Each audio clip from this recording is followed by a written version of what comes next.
Okay, for people who are joining this live stream, it's a little different from usual live streams that I've done. First of all, I'm on video in my totally messy office here. But second of all, this is primarily for kids, and my goal is to try to do my best answering science questions about pretty much any topic. So, who would like to start off here with a question about something sciencey? And I need to be able to actually see these questions, or I'm not going to be able to respond. So we can talk about physicsy things, mathy things, computer science, biology. Okay, let's see what we have here.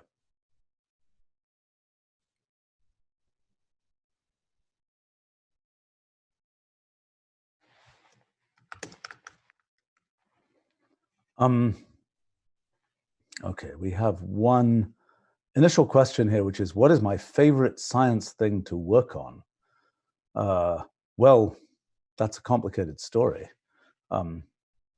What I've been working on for a long time is computational languages, trying to make languages that humans can understand, that best explain things to computers.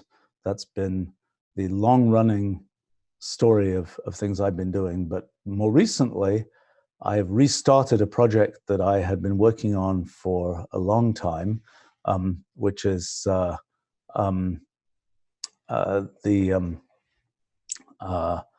which has to do with physics. And I was,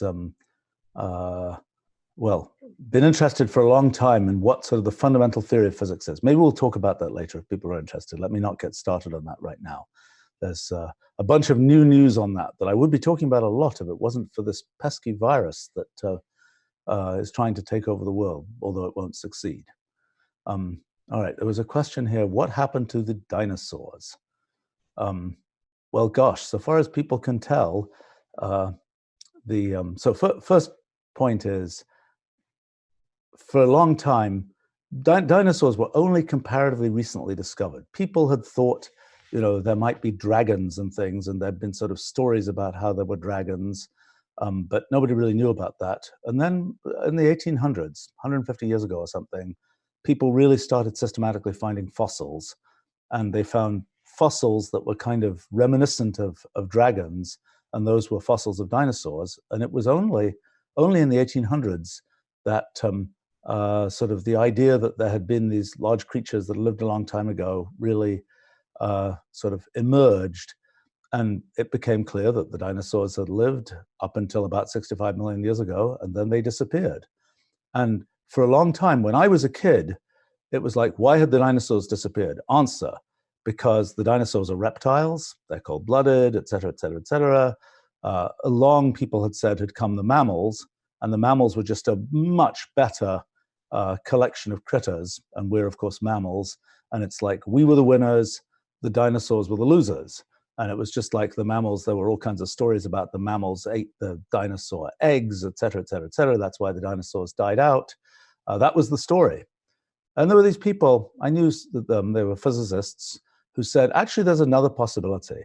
The possibility is maybe an asteroid hit the Earth and caused the Earth to get really cold for a couple of years because it threw a bunch of dust up into the atmosphere, and that covered the sun, and things got really cold, and the dinosaurs died out as a result of that. And at the beginning, this looked like a completely crazy theory, because it seemed like, you know, why would anybody think that would happen? And it was just all looked very implausible.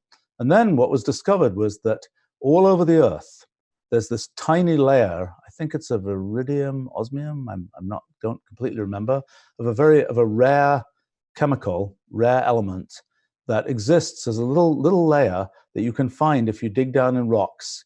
And you find, so when rocks form, they tend to be in these layers where the most recent rocks are on top and the earlier rocks are underneath. So you can get kind of an idea of how old by sort of digging down and seeing what layer you hit what at.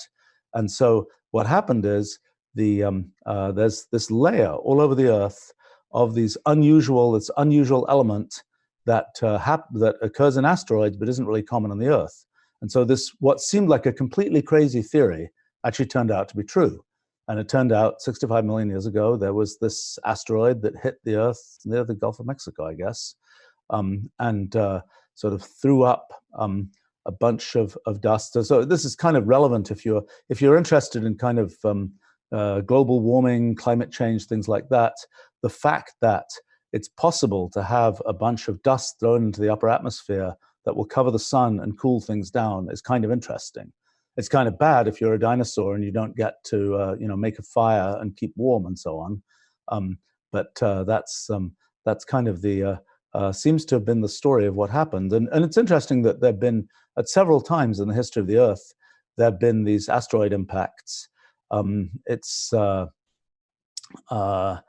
something, these days, one of the questions is, can we tell if there's going to be an asteroid that collides with the Earth? And there are various efforts to watch for asteroids. It's actually an interesting math problem, because you see an asteroid, it's on a certain orbit, you have to compute, you have to solve these differential equations to work out, will the asteroid's orbit in fact intersect with the orbit of the Earth? And it's possible to do that these days, and we'll know if there's any serious risk of that. The question of what you do, whether you can go and send a spacecraft and nudge the asteroid a little bit out of the way, there's pretty decent evidence that that should be possible. So I don't think we're not going to have an asteroid, I don't think, cause us trouble. But there were other kinds of questions that came up. Like, it seemed like, if you look at the history of life on Earth, there seem to have been these periodic extinctions that have happened, where a large fraction of species that existed went extinct. And one of them happened at this KT boundary, the Cretaceous-Tertiary boundary, 65 million years ago. There were other ones that had happened previously. There was one, I think, in the Cambrian period, 250 million years ago, maybe, that was fairly dramatic. And possibly they're all associated with asteroid impacts. And there was sort of a theory for a while that I don't think turned out to be correct, that maybe there are sort of just a whole crowd of asteroids that are sort of orbiting around in the solar system, and that every so often, every 60 million years or something, that there'd be a bunch of them near the Earth. That doesn't seem to be true. It seems to be more of a random kind of thing. All right, more questions here. Okay, lots of good stuff here.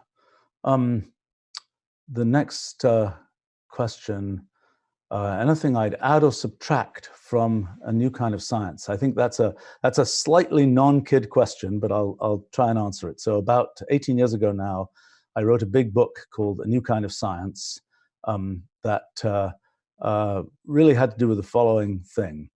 It's when you learn about science in school, elsewhere, when you learn about sort of the fanciest areas, the areas of science where sort of the most is known, probably areas like physics.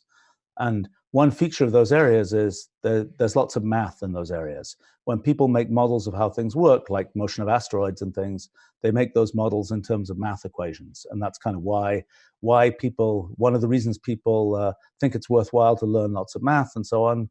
I think math is a great subject and it's really worth learning. We can talk about aspects of it that I think are more and less worth learning later if people are interested.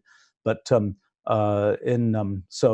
but I was interested in the question of, there are things in the world that are not so well describable by math equations. So, for example, a lot of things in biology are not so well describable. If you say, what's the shape of some particular, what's the shape of the spines on a stegosaurus?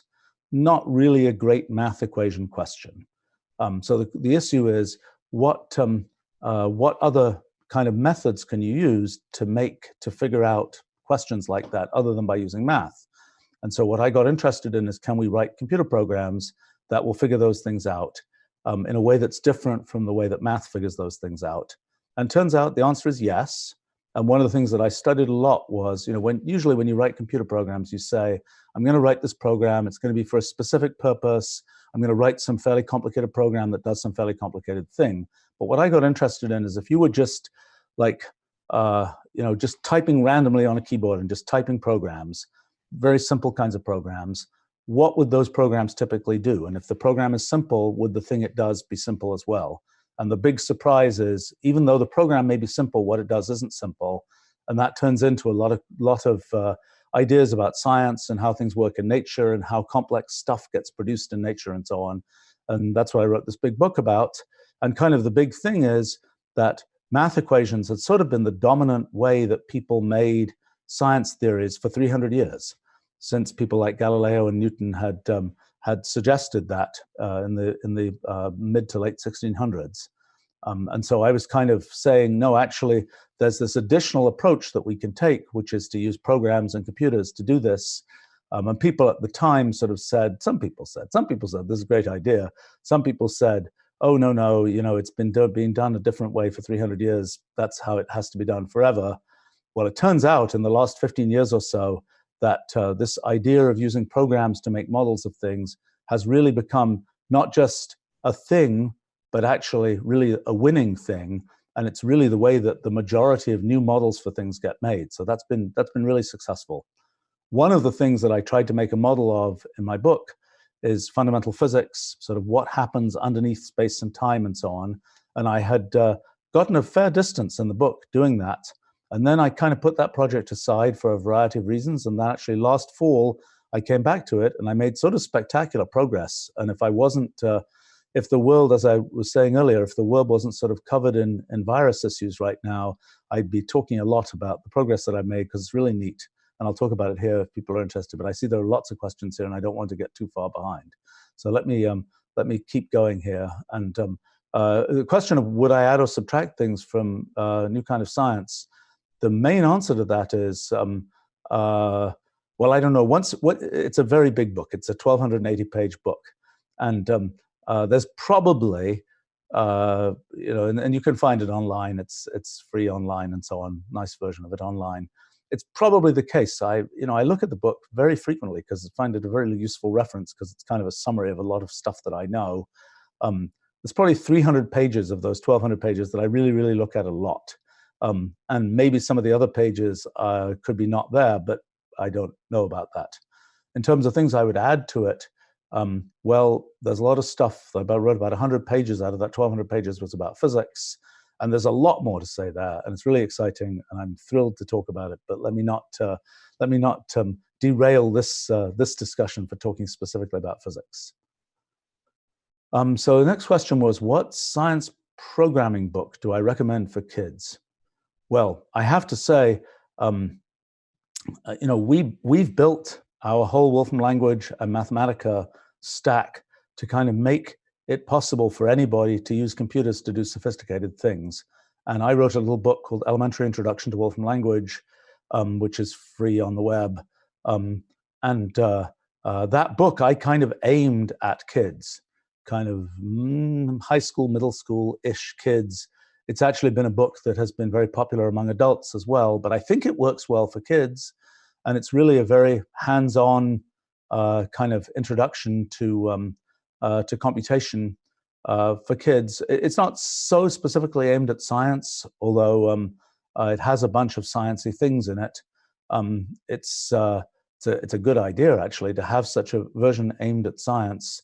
But I think that will be a really good start. Actually, tomorrow I've signed up to do a live stream, a sort of an introduction to computation for kids, and I will talk about some of the probably early stuff in that book there. Okay, question was for age 8 or 10. I think that's the very low end of, so my book I sort of claim is good starting at about age maybe 11.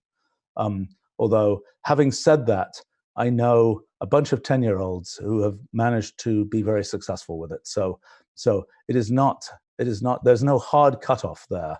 I would say younger than that, it's a little challenging.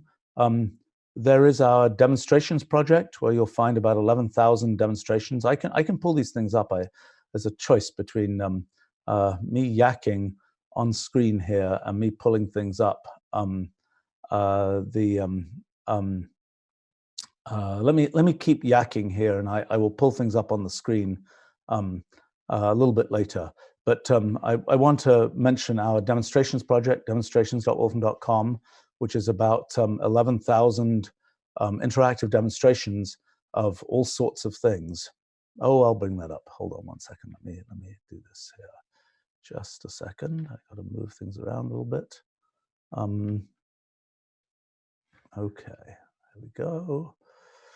Demonstrations. Okay, here we go. So this is our demonstrations project, and you can run these things either in the cloud, or if you want to run them more zippily, you can download the free notebook player, or if you have a version of Mathematica or one of our Wolfram language products, it will run in there as well. But I think you'll find here there is a kids and fun section, which should have some demonstrations. Why isn't that? Is there an all here for kids? Okay. Oh, there we go, for kids. Okay. So these are all kinds of. This is actually one made by my. It's made many years ago by my daughter Catherine, who, that was a bunch of years ago. Now she's a math graduate student. But this was done when she was in. Let's see. Can I do the arithmetic? When she must have been about less than 10, yes, 8 or something. So this was a little interactive demonstration that we made. Okay, so that would be one suggestion for that age group. All right, let's see. I'm going to go. Let me unshare. Oh, let me just show you before I forget. Let me just show you one more thing. Let me show you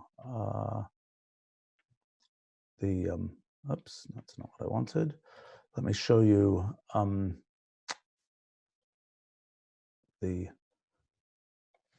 this is my little book about programming for kids and others, and it's kind of you can take any of these inputs, you can actually run them. You can run them if you go to let's see, if you go to our cloud, which is again something you can get, this cloud basic access. I have this is just you can get free cloud basic access, and now you go there, you can like paste that input that I had there, and you'll get, in that particular case, a red thing. Or I can go here, paste that input, I can get my hopefully a collection of colors there.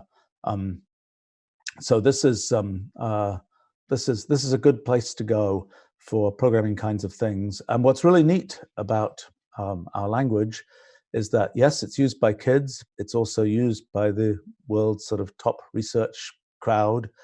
Same language, same thing. You know, once you learn it as a kid, you can keep using it forever. And you know, we've kind of tried to make it. Our goal is to automate it to the point where the computer does as much as it can automatically for you, and so your what you get to do is the things that that are sort of good for humans to do. So there's a section about geocomputation, doing computation about things in geography. Anyway, tomorrow I will be talking a little bit more about this. All right, let me go back to pure camera here, and let me see what the next next questions are. Okay, so there's a question about watching the movie Boy Who Harnessed the Wind, which I have not watched. Kids wondering how windmills actually work and generate energy. Okay, all right, good question. Okay, let's see what the easiest way to explain this is. What's kind of happening in a windmill is the reverse of what's happening in an electric car. So an electric car, what you're doing is you're turning energy from a battery, electrical energy, into mechanical motion, turning the wheels of the car around. And it just so happens the way physics is set up, most effects like that, if you can go from electricity to motion, it turns out it's sort of a basic fact of physics that you can reverse things like that. And you can say, let's go from motion to electricity.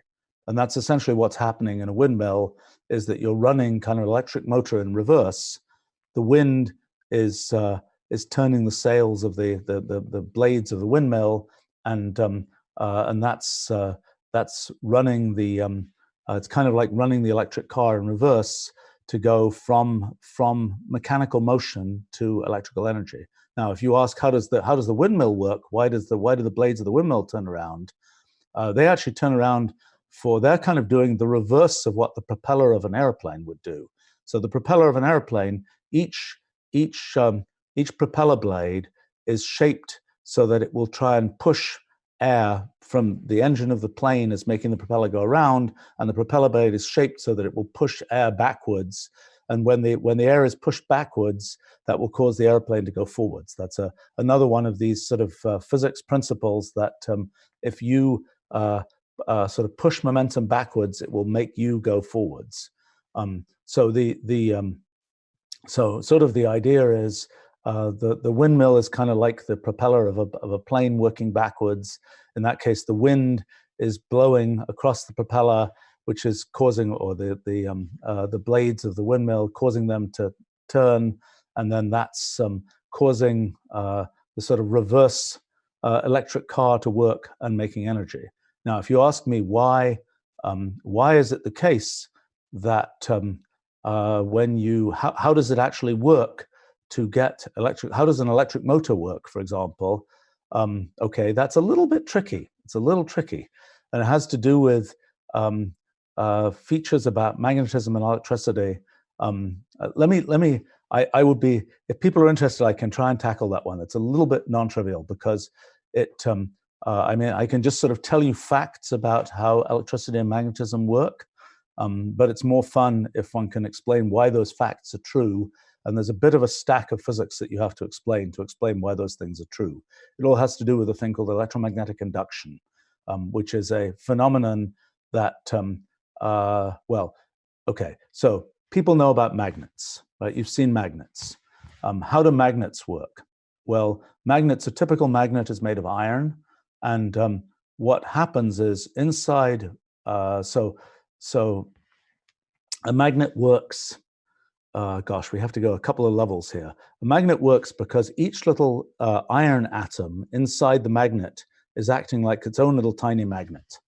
But the question is, how do those things act like tiny magnets? How do you get a magnetic field, magnetism, from anything else? Well, it turns out that when you have an electric current, when you have electricity flowing produces a magnetic field. What is electricity? Electricity is a flow of electrons. So electrons are these little tiny particles that exist in every atom, but in a metal, which is like a thing like a wire that conducts electricity, it turns out that some of the electrons, usually electrons, are stuck inside atoms. There's a nucleus of an atom with protons and neutrons. There's a sort of electrons going around outside the nucleus. And usually the electrons are just sort of stuck inside the atom. But in a metal, something special happens. There end up being electrons that are not stuck inside atoms. There end up being electrons that are delocalized, that can sort of move through the metal. And so when you have an electric current, what's happening is that electrons, these delocalized electrons, are able to move through the metal. And and the electrons, each electron carries a little tiny amount of electric charge. And as those electrons move through the metal, they are producing an electric current. And one of the facts about physics is that when you have an electric current, when you have a moving electron, it produces a magnetic field. So one of the things that you can do is you can have electrons that are moving in a circle. You can have an electric current that's just going around in a circle. So there are these things called solenoids, which are just sort of loops of wire that are turned around many times. A solenoid with a bunch of loops of wire, the electrons are just going around and around and around these loops of wire, and they're producing a magnetic field. And the way it works is a little bit complicated. The magnetic field is at right angles to the direction of the motion of the electrons. And so when you think through the geometry, it means that in this loop of wire, there's a magnetic field that is pointing right out of the loop of wire. So if the loop's going around this way, the magnetic field is pointing that way. So when you, what's actually happening inside the iron is roughly, I'm cheating a little bit, but roughly, the electrons inside the iron atom are kind of going around their nuclei, And they're kind of being like tiny versions of those loops of wire, those electrons going around loops of wire, and they're making a magnetic field. And that's what the individual little magnets that make up the magnetic field from a block of iron, that's what they come from. Okay, so given this fact that an electron that's moving produces a magnetic field, and another fact is that a magnetic field makes an electron move. When you sort of combine those facts together and use a bit of kind of engineering cleverness, you can make that turn into how an electric motor works. I can explain more if people are interested, but let me keep going because I see there are lots of questions here, and I want to move through a bunch of things here. Okay, there's a question about fundamental physics. Let me not tackle that right now. Okay, what is a virus? Why don't we have medicines for viruses? Why do only vaccines, whereas for bacteria we have antibiotics? Okay, let me try and explain that. Okay, so we are multicellular organisms. We have lots of cells in our bodies. We have about, I think it's about 100 trillion cells in our body. There are much simpler organisms which have just one cell. So bacteria are an example of single cell of organisms that effectively have, they're sort of freestanding organisms that are a sort of single biological cell. And in fact, we kind of coexist with lots of bacteria. In our gut, for example, we've got tons of bacteria. It's always interesting when you talk to scientists who study different kinds of organisms. They're very fond of pointing out, if you talk to people who study microorganisms like bacteria, they're very fond of pointing out that the total number of bacterial cells in a typical human is larger than the total number of human cells in the human. We have more bacterial cells living in us than we have cells of our own body. But and then when you talk to people who study virology, they say, oh, but compared to the bacteria, the microbiology people studying bacteria, you've got to realize we have even more viruses in us than there are bacteria in us. But okay, so a bacterium is a freestanding organism that can replicate on its own. So every, I don't know how often it is, every maybe couple of hours, some bacterium will split in two, and it'll make a copy of the bacterium. And in general, the way life on Earth works, one common theme of all life on Earth is it all uses, well, it mostly uses DNA, it all uses RNA. These are molecules. So in us, for example, DNA is the molecule that kind of specifies how all of our cells should work. It's kind of like a program.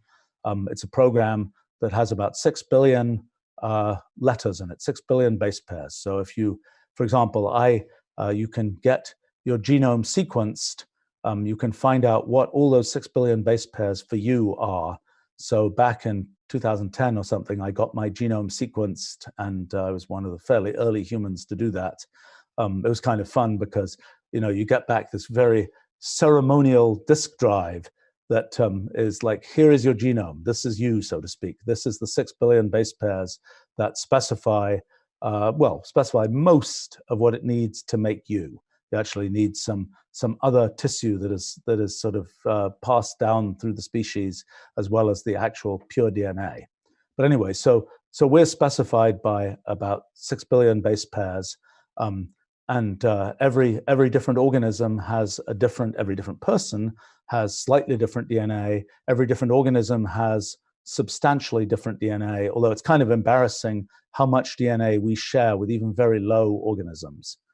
And you might think things like the longer your DNA, the more sophisticated an organism you are, but that's not true. I think potatoes have really long, they're plants with really long DNA sequences. And I think crabs also have really long DNA sequences, possibly because they don't use they don't use all the letters in the genetic code as much as we do. But in any case, so bacteria, sort of freely replicating organisms. What was discovered in the 1920s, 1930s, was that there are chemicals that will just kill bacteria and don't harm our ordinary cells. bacterial cells are called prokaryotic cells. Our cells are called eukaryotic cells. There are chemicals. The first one that was discovered was penicillin, and was sort of discovered by chance. But what does penicillin do? Well, penicillin is an example of an antibiotic, a bacterium attacking medicine. And what penicillin in particular does is the cell walls of bacteria are slightly differently set up than the cell walls of our mammalian cells. And penicillin is really bad for the cell walls of bacteria. It just basically destroys them, and the bacteria kind of explode. But it doesn't hurt our cells, and so that's why that's how those antibiotics work. Is they have features that attack bacterial cells but leave our cells unharmed, and that's and different antibiotics attack different features of bacteria. And one of the problems is that just as life on Earth has kind of evolved to have different kinds of organisms and so on, so bacteria evolve, and it's always a challenge to get antibiotics that will sort of kill the latest bacteria, because the bacteria that evolve, particularly in hospitals, tend to evolve specifically to kind of avoid being attacked by the antibiotics that exist. But that's kind of roughly how bacteria work. Now, viruses have a different scheme. Viruses are kind of just sort of pure program. They're just DNA or RNA. In the case of the coronavirus, it's an RNA virus. So DNA is the sort of basic program that gets replicated in all the cells in our bodies. RNA is kind of an intermediary molecule that is kind of like a half of a DNA molecule, that is part of the process of actually using the program. Because we have these 6 billion base pairs, but what do they actually do? Well, what they do is they say how to build all the stuff that's going to turn into muscle and bone and skin and all these different things that we have in our bodies. And the way that works is, in those 6 billion base pairs, there are about maybe 30,000 genes. Each of those genes is like a little function, little tiny program, and one of those genes might be the gene that makes a particular thing that's relevant for, rhodopsin or something, which is a protein that is associated with how you sense light in your eyes. But so we're made of the main stuff that makes us up is a bunch of protein molecules, which are long molecules that the sort of the blueprint, the specification of these proteins is given by the program that exists on the DNA. And so when we make things for ourselves, so to speak, all the time, we're making new cells, like our skin flakes off and we make new skin cells and so on. The specification of how those cells work is given by the program in our DNA, and that gets activated. Different parts of that program get activated, and there'll be a part that's for making the proteins, the molecules that make up pieces of skin, and that part will get activated for our skin cell to make a skin cell, and that's how we make pieces of ourselves from our DNA, from the program essentially in our DNA. Now, okay, viruses have a thing that they've figured out to do. What they do is they say they've got a program too, and their program is all about making some proteins for virus and making more virus. And what they do is they try to get our cells, they try to hijack our cells and get our cells to make their RNA or their proteins instead of the things that we should be making for ourselves. So a typical virus will go, it's got to have a bunch of tricks, because the virus is just floating around outside our cells. Our cells have sort of membrane skins around them, and the virus has to figure out sort of how to get inside the cell and how to get all the way to the point where it can use the sort of apparatus that exists, the molecular apparatus that exists inside cells, and kind of get that molecular apparatus making its proteins or its RNA instead of ours. And that's what viruses do to us, is they get into our cells and they start producing copies of the virus or other kinds of things, rather than letting those cells do what they should have done. So the way that we get rid of viruses is our cells are constantly looking at kind of what's inside the cell, and they're trying to expose little pieces of proteins and RNA and things on the surface of the cell. And then our immune system goes around and checks our cells and tries to make sure that our cells only have the right little program fragments exposed on their surface. It's really a tricky thing. It's an interesting piece of math. It takes only the program, the genetic code that's in our DNA has these 4 kinds of things, A, G, C, and T.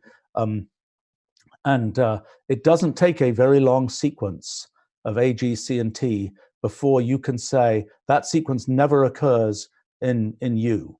So for example, if I typed in, we can do that in our Wolfram Alpha program, if I typed in a random, okay, I have to do this just for an example here. Let me try and arrange things so I can do this. Hold on one second. Let me just share my screen again, and let me try doing this. Okay, so let me go to Wolfram Alpha. Let's see. Let me just try typing in some sequence here. Oops, I'm going to type in some sequence of A's and G's and C's and T's. And so this is, it's going to assume that this is a base pair sequence, and it's going to tell me here that that particular sequence doesn't occur anywhere on the human genome. So in other words, if your cell showed up with that sequence in it, your immune system could potentially say, no, that's not right. That's not part of a human genome. I don't want that. I want to get rid of that cell. Now, if I make this short enough, let's make this significantly shorter, just so in this case, with 15 base pairs, okay, this is saying, actually, this is something which occurs in a typical human genome. There's, let's see, how many is it? There's 1 match on chromosome 13, and we can see that that particular match on chromosome 13 is inside this program, this gene SOGA2P1. We could click on this. We could find out what that program does, probably. Let's see. Okay, it's a human gene that makes NADH dehydrogenase, ubiquinone.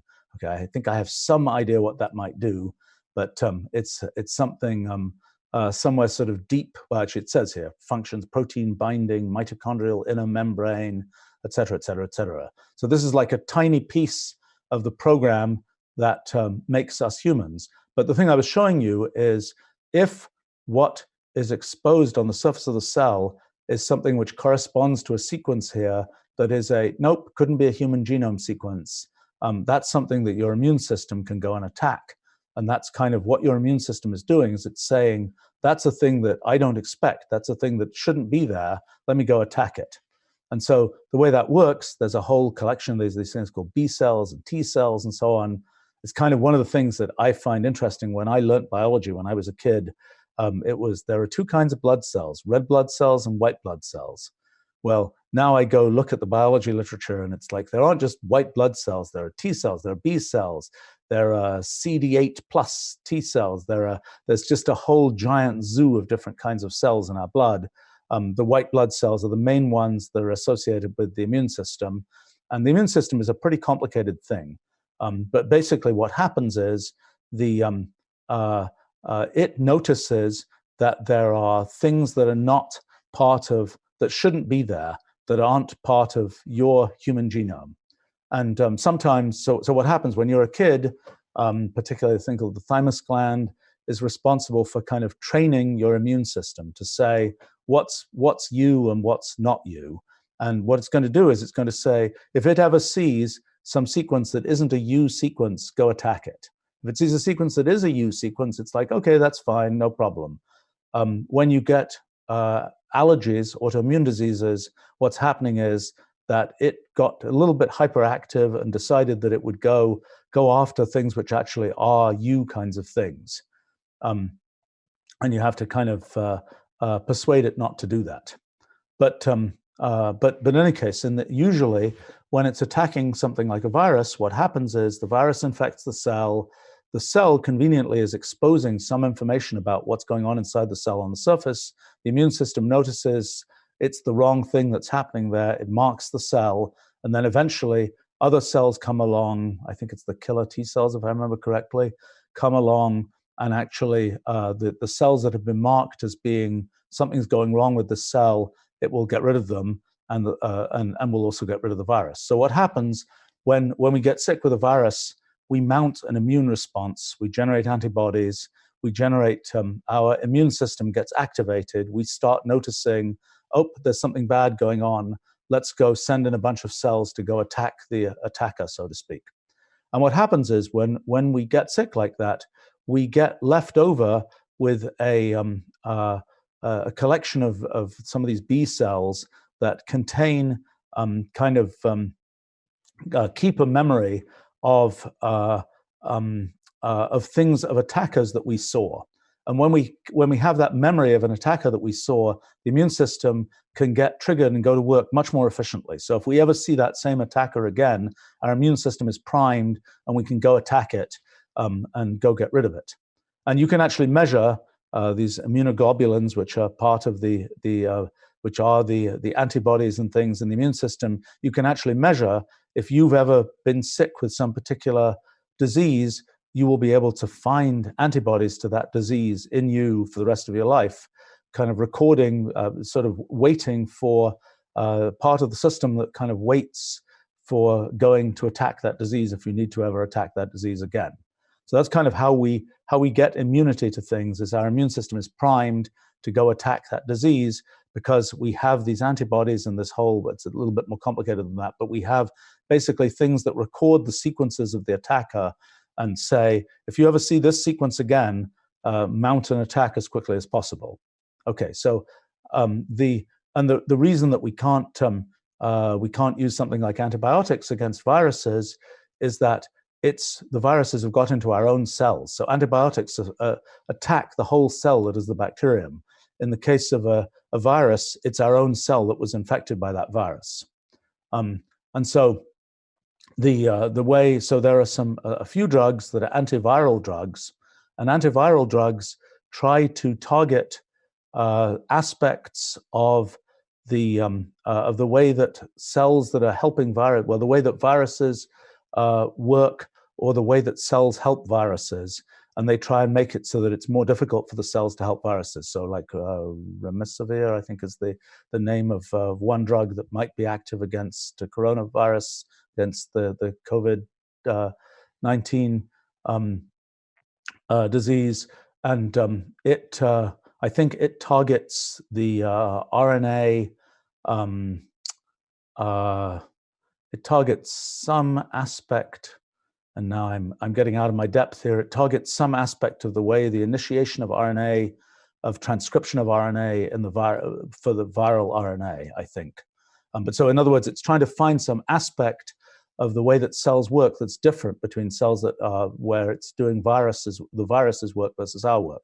I might mention, this nasty virus, it's a very little thing. It's 29,000 base pairs is its complete genome. So we're at 6 billion base pairs. It's at 29,000 base pairs. It's trying to just get as many copies as possible of those 29,000 base pairs. And that's kind of what's happening there. So to mention how vaccines work. So the basic idea of a vaccine is to, without you ever getting the disease, to have you kind of primed so that your immune system is all ready to jump into action if that disease ever shows up. So how do you do that? Well, you have to basically get your immune system to record, to create antibodies and related things associated with what would be an attack from that disease without you getting the disease. So the way vaccines work is they take typically some piece of a virus, and because if you're going to get the virus, the whole virus is going to be in you. So even if it's just the coating outside the virus that your immune system recognizes and says, if ever I see that coating, go attack it, that's enough. In very early vaccines, it was like a whole virus that might even have been alive, but nowadays it's like pieces of viruses and dead viruses and so on. So the real problem of vaccines is how to get the immune system to really mount a serious response and to kind of record the information about the disease without you actually getting the disease. Now, with a vaccine, because the vaccine doesn't contain any actual virus that can replicate, you couldn't get the disease from the vaccine. But the problem is how to get the vaccine to sort of tell your immune system, go pay as much attention to this as you would when you actually got the disease. And the way that works is that vaccines have these things, I think it's called the adjuvant, which is an additional substance that is sort of mixed in with the actual sort of fragments of virus parts and so on. It's mixed in, and when you're injected with the vaccine, that adjuvant is the thing that says to your immune system, hey, something important is going on here. Come pay attention to this. And so then your immune system will come and say, oh, this is important. Let's parade a bunch of cells past here and get them to record what's going on. And it will have an enhanced response. Your immune system will enhance its response. And that's why it kind of gets to get a memory of what happened, even though you didn't fully have the disease. So that's kind of how vaccines work. And the tricky things come about often in the way that adjuvant works and what other effects that produces and things. There are tricky things there, and that's why it can take a while to develop vaccines that are safe. Okay, next question we have here. Sorry, that was a rather... okay, next question was, are viruses alive? Well, I think I explained a little bit of that. So viruses have, so this particular virus, the coronavirus, is an RNA virus, and it doesn't have any possibility of being sort of, the only way it gets to do lifelike things like replicate itself is by having a host whose cells it can get to do that replication for them. And that's why if we can get few enough people, if we can get down to no cases of this virus, then the virus is going to go extinct, because after any particular person, after their immune system mounts a vigorous enough defense to kill off the virus in them, unless the virus has jumped to another person, the virus is toast. It can't do any more, because it can only survive if it has a host in which to get copies of itself made. So let's see. Next question: how to get started in machine learning? Okay, it's a little bit more advanced. Maybe tomorrow in my discussion about introduction to computation, I'll talk a little bit about machine learning. But well, let's see. I'll say a few things here. Let's see how many questions we've got here. No, you know what? I'm not going to do that here. Let me let me table that for tomorrow. Okay. Let's see. So the next question was, a virus does not have a cell. How can it be alive? I think I talked about a little bit about that. Let's see. So this next question is about, is it a problem if having computational languages and having kids learn computational languages, and does that mean kids won't learn sort of basic things that they might otherwise learn? You know, the thing to understand is progress is, a lot of what's happening is we're automating more and more stuff. Like when I was a kid, oh gosh, what wasn't automated? I don't know, stick shift cars. Okay, every car was a stick shift car pretty much, at least in England. You know, that's what you learned to drive with. Like ink pens, right? I had an ink pen. You know, ballpoint pens were kind of a slightly modernistic thing, and it was like a big deal to not to be able to refill your ink pen and not spill ink all over yourself, something I wasn't always terribly good at.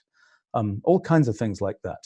These things gradually get sort of automated away. So when I was a kid, it was before electronic calculators were common. So electronic calculators really came in. It was kind of dramatic. For 300 years, people had used abacuses, slide rules, slowly mechanical calculators.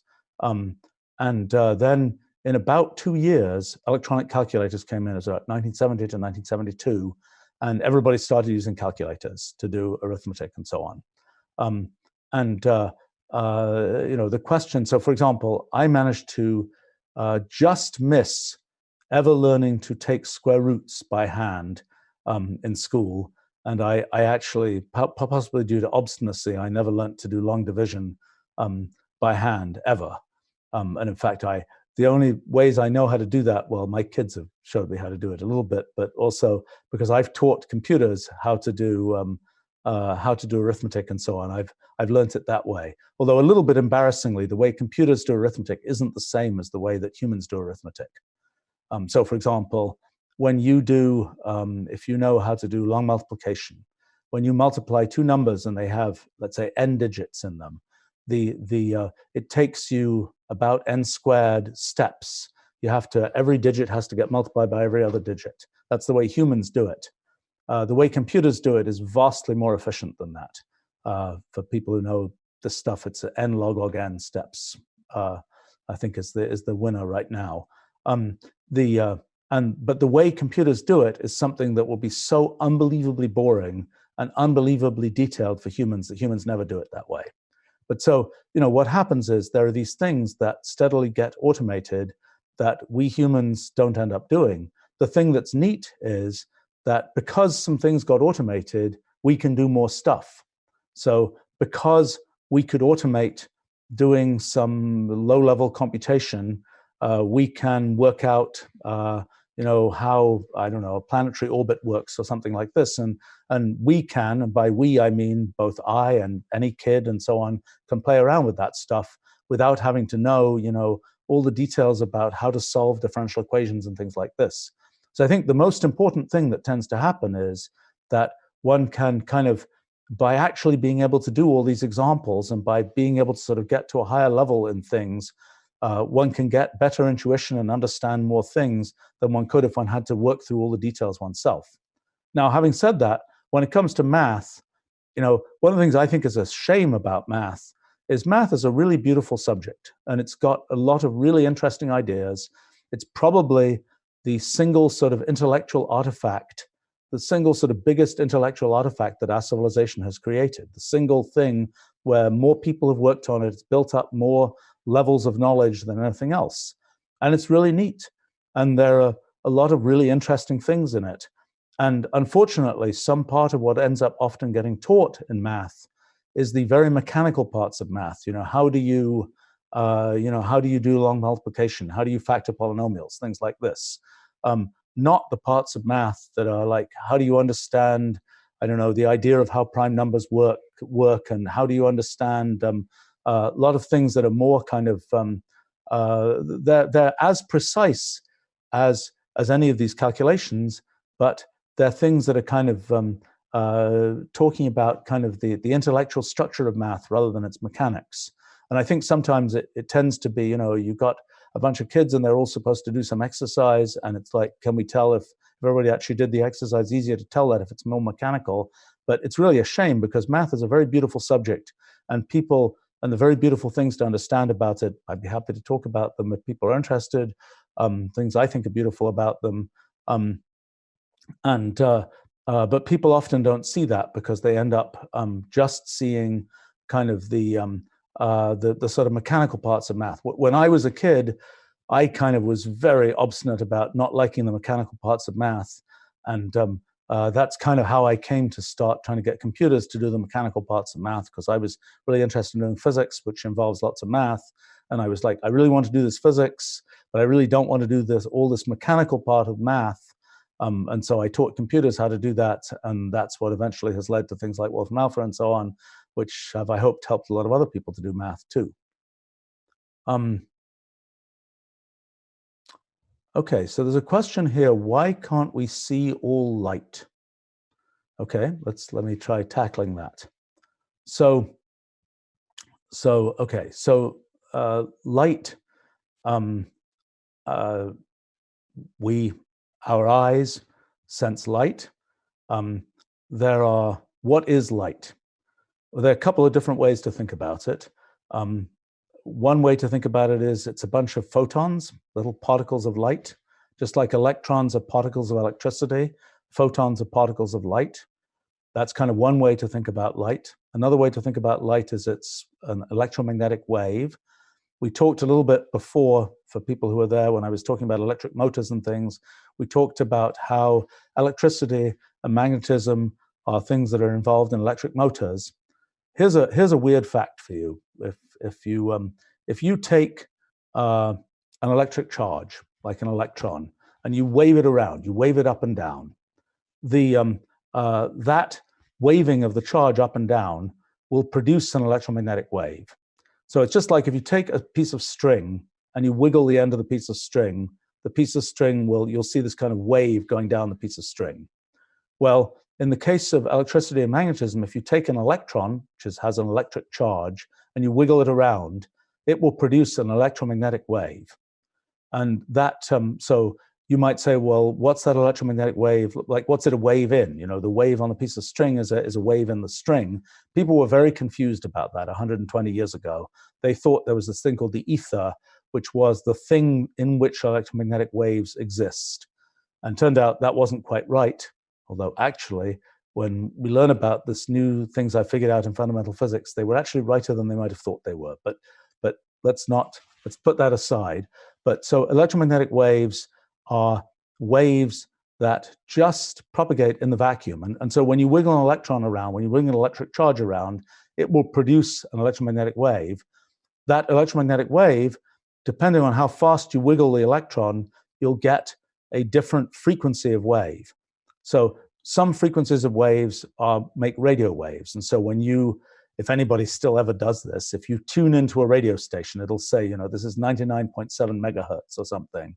And it will, and that means that the electrons in the antenna that make the radio wave, that is the radio wave associated with that radio station, they're being wiggled up and down 99.7 million times per second. And that's what produces an electromagnetic wave of that frequency. So one version of an electromagnetic wave is what you get by wiggling things, let's say, at that frequency. If you wiggle things even faster, you get different kinds of things produced. So if you wiggle things 1 trillion times a second, if you wiggle the charge 1 trillion times a second, you don't get a radio wave, you get light, because light is an electromagnetic wave that has a higher frequency. So the sequence is, the lowest frequency is radio waves and different kinds of radio waves. And then you get to higher frequencies, you eventually get to infrared. Infrared, among other things, is what heat, radiant heat is. And then when you go even faster, even higher frequency, you get to visible light. After that, you get to ultraviolet. After ultraviolet, you get to X-rays. Then you get to gamma rays. So that's one view of things, is as these waves. The other view is as photons. Each, you can think of this kind of, in quantum mechanics. Actually, I have recently figured out a great deal about how this really works. And it's been sort of confusing for the last 100 years. And I think it is now much less confusing, but that is a different topic. But in any case, the photons are a different view of electromagnetic stuff. They're little particles of electromagnetic activity. And you can think about light as being a stream of photons or an electromagnetic wave. You can think about X-rays as being a stream of light, a stream of photons, higher energy photons. As you go to higher frequencies, from radio waves to infrared to visible light to ultraviolet to X-rays, that's a higher frequency. You're wiggling the electrons faster and faster to make the waves. That also corresponds to higher energies of photons. So by the time you get to to things like gamma rays, you can have individual photons that each pack a large amount of energy. So then the question is, why can't we see other forms of light? Well, so other forms of light, the visible light is a particular range of frequencies, particular range of, it's also a particular range of wavelengths. When you think about the string, you're wiggling the string, you see these waves, and the waves have a certain wavelength. The wiggles have a certain length to them. That's the so-called wavelength.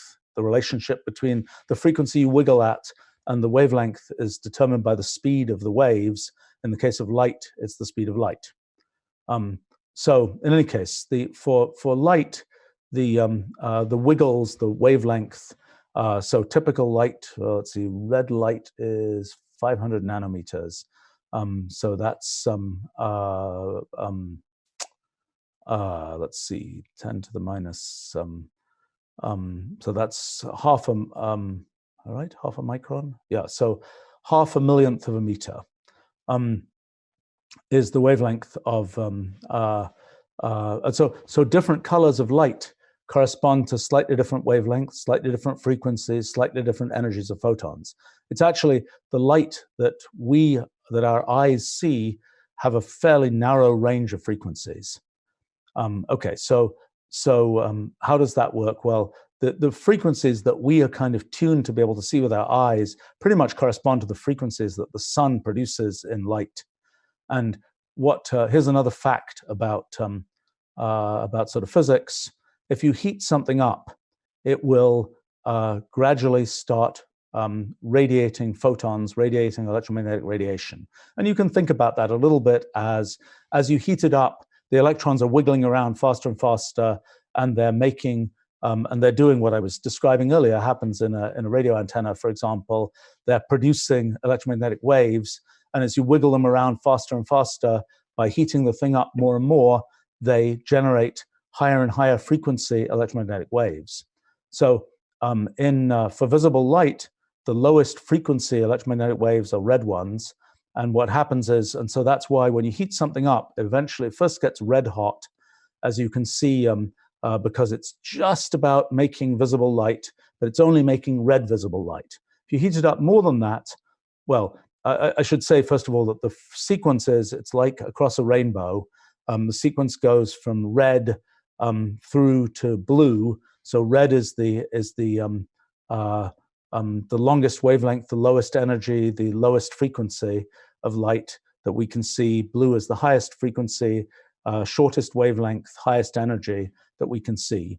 And so as you heat something up, at first it doesn't produce any visible light at all. Eventually it just is the light that the electromagnetic radiation it's producing just about pokes into the visible, and you can see a little bit of red light. When we heat it up more, it gets into kind of to the point where it's producing light of pretty much all frequencies that we can see, so it looks white hot, and so that's around 6,000 degrees, I think. When things are 6,000 degrees centigrade, I think roughly, you'll see something where it's roughly white hot, and produces all of the frequencies that correspond to visible light. If you make it even hotter, it's most of the electromagnetic radiation it's producing is higher energy, higher frequency than corresponds to visible light. And the last thing you'll see is it'll look blue because it's going off into the ultraviolet and so on, and it'll be blue hot. So actually, if you're interested in stars, our sun is a star that is basically a white star. It's producing light that goes across all the frequencies in our visible light spectrum. There are stars, some very small stars and some very big stars that are red hot, that have that produce light that are colder than the sun, and produce light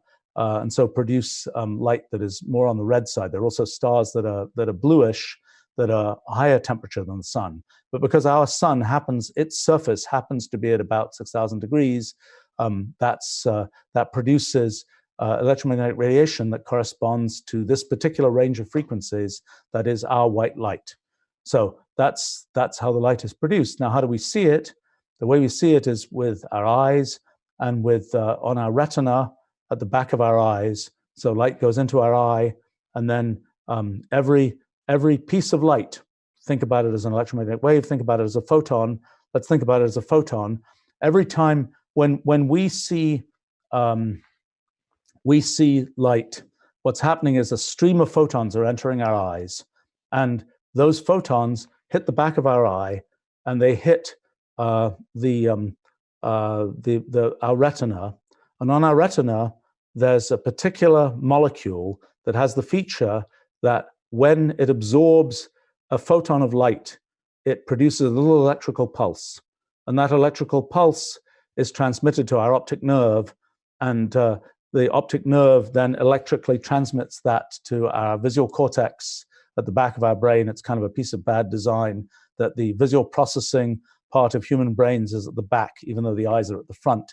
So that means our optic nerves have to go all the way through our brains to get to the back, where we can actually do the processing. But the way it works is every photon that hits one of these molecules on our retina causes it to produce a little electrical pulse. And the way it works is that we actually have 4 kinds of molecules in our eyes, that 2 kinds of cells, our rod cells and our cone cells.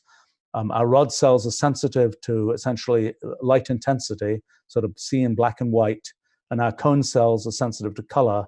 We have 3 kinds of cone cells, roughly red, green, and blue cone cells that are sensitive to roughly red, green, and blue photons that are in the red, green, and blue parts of the spectrum.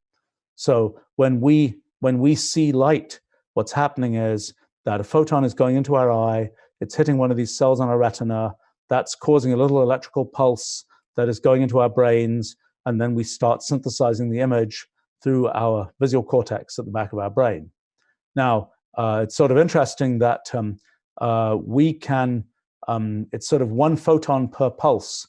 So you might ask, well, how many photons do you need to actually see anything? I think the answer is about 1,000 photons. You'll start seeing stuff. I think that there are some of I think king crabs are so the winners, and I think they can see individual photons.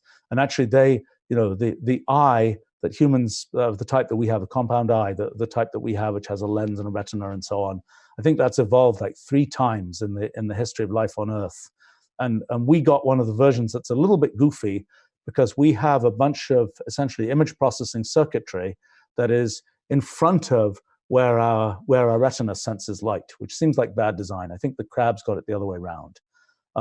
But in any case, so the answer to why we only see certain kinds of light is that those molecules in our retina are kind of tuned to deal with only photons. The way they work, oh boy, I can explain that too. But the way those molecules work, if they absorb a photon of a certain frequency, then they produce this electrical pulse, and it only works with photons of that frequency. So actually, the way that like this webcam that's looking at me right now works, it has a CCD camera that actually works pretty similar to the way a human eye works. When a photon hits a little thing there, instead of it being a piece of a protein that is the molecule, it's a piece of a semiconductor, and it causes essentially an electron to get sort of emitted in the semiconductor, and that's the little electrical pulse that corresponds to 1 pixel of what the camera sees. All right, next question here. How feasible do you think it is to create a computational model of a biological organism? Gosh, well, certain aspects of biological organisms we can do really pretty good job at. You know, in my book, New Kind of Science, I actually studied that quite a bit. Let me show you something here. Let's share the screen again. And let me see what I can pull up here. Hold on 1 second. Okay. This is my big book that took me 10 years to write. Okay, it has a section about biology. And so one thing that I show here is a bunch of examples of kinds of structures that get produced in biology. See if you can identify some of these. There's a trilobite. That's a creature from the Cambrian. Actually, that relates to our previous question. Trilobites, their great innovation was eyes. And like at the front of a trilobite, they were the first creatures that had eyes, that had actual. They had a different type of eye. They had an eye. Actually, now I'm wondering whether I said the wrong thing. They had these little ommatidia, which are little. Instead of having a lens in their eye, they had something where they just directly sense like they're very close to being like an array of pixels. But anyway, those were their big innovation was eyes in the Cambrian period. But anyway, these are just different kinds of creatures. Those are pollen grains, things like that. These are things where there is a structure that you can see in this biological organism, and you might wonder, is there kind of a program that makes that structure? Like there's a phyllotaxis spiral and a daisy. Those are related to Fibonacci numbers and so on. One of the things that I talk about a lot here, let's see if I can actually find a page, sorry. A lot of words here. Oh, come now. Let's see whether I can do better. All right. Let me look at, so the question is, can you find kind of a model for how things work? So this is mollusk shells. So, you see these mollusk shells and they all have these spiral shapes. And you see them and there are lots of different shapes. And the question is, could you make a program that will make all those shapes of mollusk shells? And it's kind of fun to look. And, depending on the exact input to the program, you'll get a different shape of mollusk shell. And one day, many years ago, I had generated all these different mollusk shell shapes. And I went to visit actually a big natural history museum in Chicago. And I went to visit the person who was responsible for mollusks there. And I said, I've got all these different shapes. Do you have mollusks that are each of these shapes? And he had about 3 million different specimens of mollusks there. And we spent a very interesting afternoon trying to figure out whether for all these shapes that my model of what shapes you could possibly get for shells, did he have a mollusk that had that particular shape? And it's kind of interesting because each mollusk he pulled out, he would say, that mollusk is that shape because. And because, well, this mollusk is a very pointy mollusk, and it is that shape because it wedges itself in rocks, and that's how it works. And this mollusk is that shape because it gets its food this way, and so on. And what was interesting was that yes, those were the ways that the mollusks had used these shapes, but it was clear that there was sort of all possible shapes were actually being produced somehow. And then these mollusks were kind of recruiting those shapes for particular purposes. But anyway, so there are these cases where you can see, is there a program for making, is there a way of understanding how the thing grows? So another example would be, there's another example, I was mentioning phyllotaxis. So if you're in a climate where you have palm trees, you go look at a palm tree, you will find out that there are leaf scars going up the trunk of the palm tree, and they look pretty much like this. And they're always at a particular angle, 137 degrees. If you go measure it, well, you can prove me wrong, but should be the case that they're at about 137 degrees. And if you look at a strawberry, for example, you'll find that if you sort of took apart the strawberry or a pine cone, you'll find you always get this 137 degree angle. And that's an example of a place where we do more or less understand why there's a sort of very simple program that kind of explains why that happens. And roughly the reason what's going on is, if you're a plant and you're growing a stem, and you're going to put a leaf out of the stem, put one of these leaves out, then you're going to put another leaf out. Well, it'd be really bad if all the leaves lined up, because if you want leaves to be out in the sun, if all the leaves lined up, the leaf underneath is going to be in shadow. When the sun is in a particular angle, the leaf on top is going to shade you. So the smart thing to do if you're a plant is to have your leaves not be all in the same direction. So you might say, well, okay, why don't we just have the leaves be opposite? One leaf comes out here, another leaf comes out the opposite, the 180 degrees away. Well, that's not optimal, because then by the time you've got your two leaves up, you've got your second leaf is interfering with your third leaf is interfering with your first leaf, and so on. So it turns out there is an optimal angle to make your leaves come out at, and that angle is 137 degrees, and that angle is it's related to the golden ratio in radians for people who are into the math of that. And we can actually understand, we actually know why it works that way in terms of how the plant has chemicals in it that and the way the reactions between the reaction and diffusion between these chemicals work sort of produces this result of 137 degrees. But to the plant, it's a good deal because it means that the leaves minimally shade each other. But so there are things like that we can do to understand how organisms work. Now, a question you might ask is, given that we know the DNA of the organism, can we just compute how the organism is going to work? Could we just figure out for our 6 billion base pairs for a human, could we just run a program that says we got that input is our 6 billion base pair program, we just run it, and compute what is the organism going to do? Well, it isn't as easy as that, because there's a nasty thing that happens, which I think is a very lovely thing, actually, but it's a science phenomenon that I have kind of discovered years ago. Let me just show you. I got to run some code here. So this is an example. Let me show you this. Let's see. This is a very, very, very simple program. So this is a program where all the program does is it just has a row of black and white cells, and you can do this yourself. You can get a piece of, people don't make graph paper anymore, a piece of squared paper with a bunch of squares on it, and you can do this yourself. And this is a rule that says if you have 2 white squares and a black square to its right, then underneath you put down a black square. Okay, and you just follow this rule over and over and over again. So let's try running that particular rule.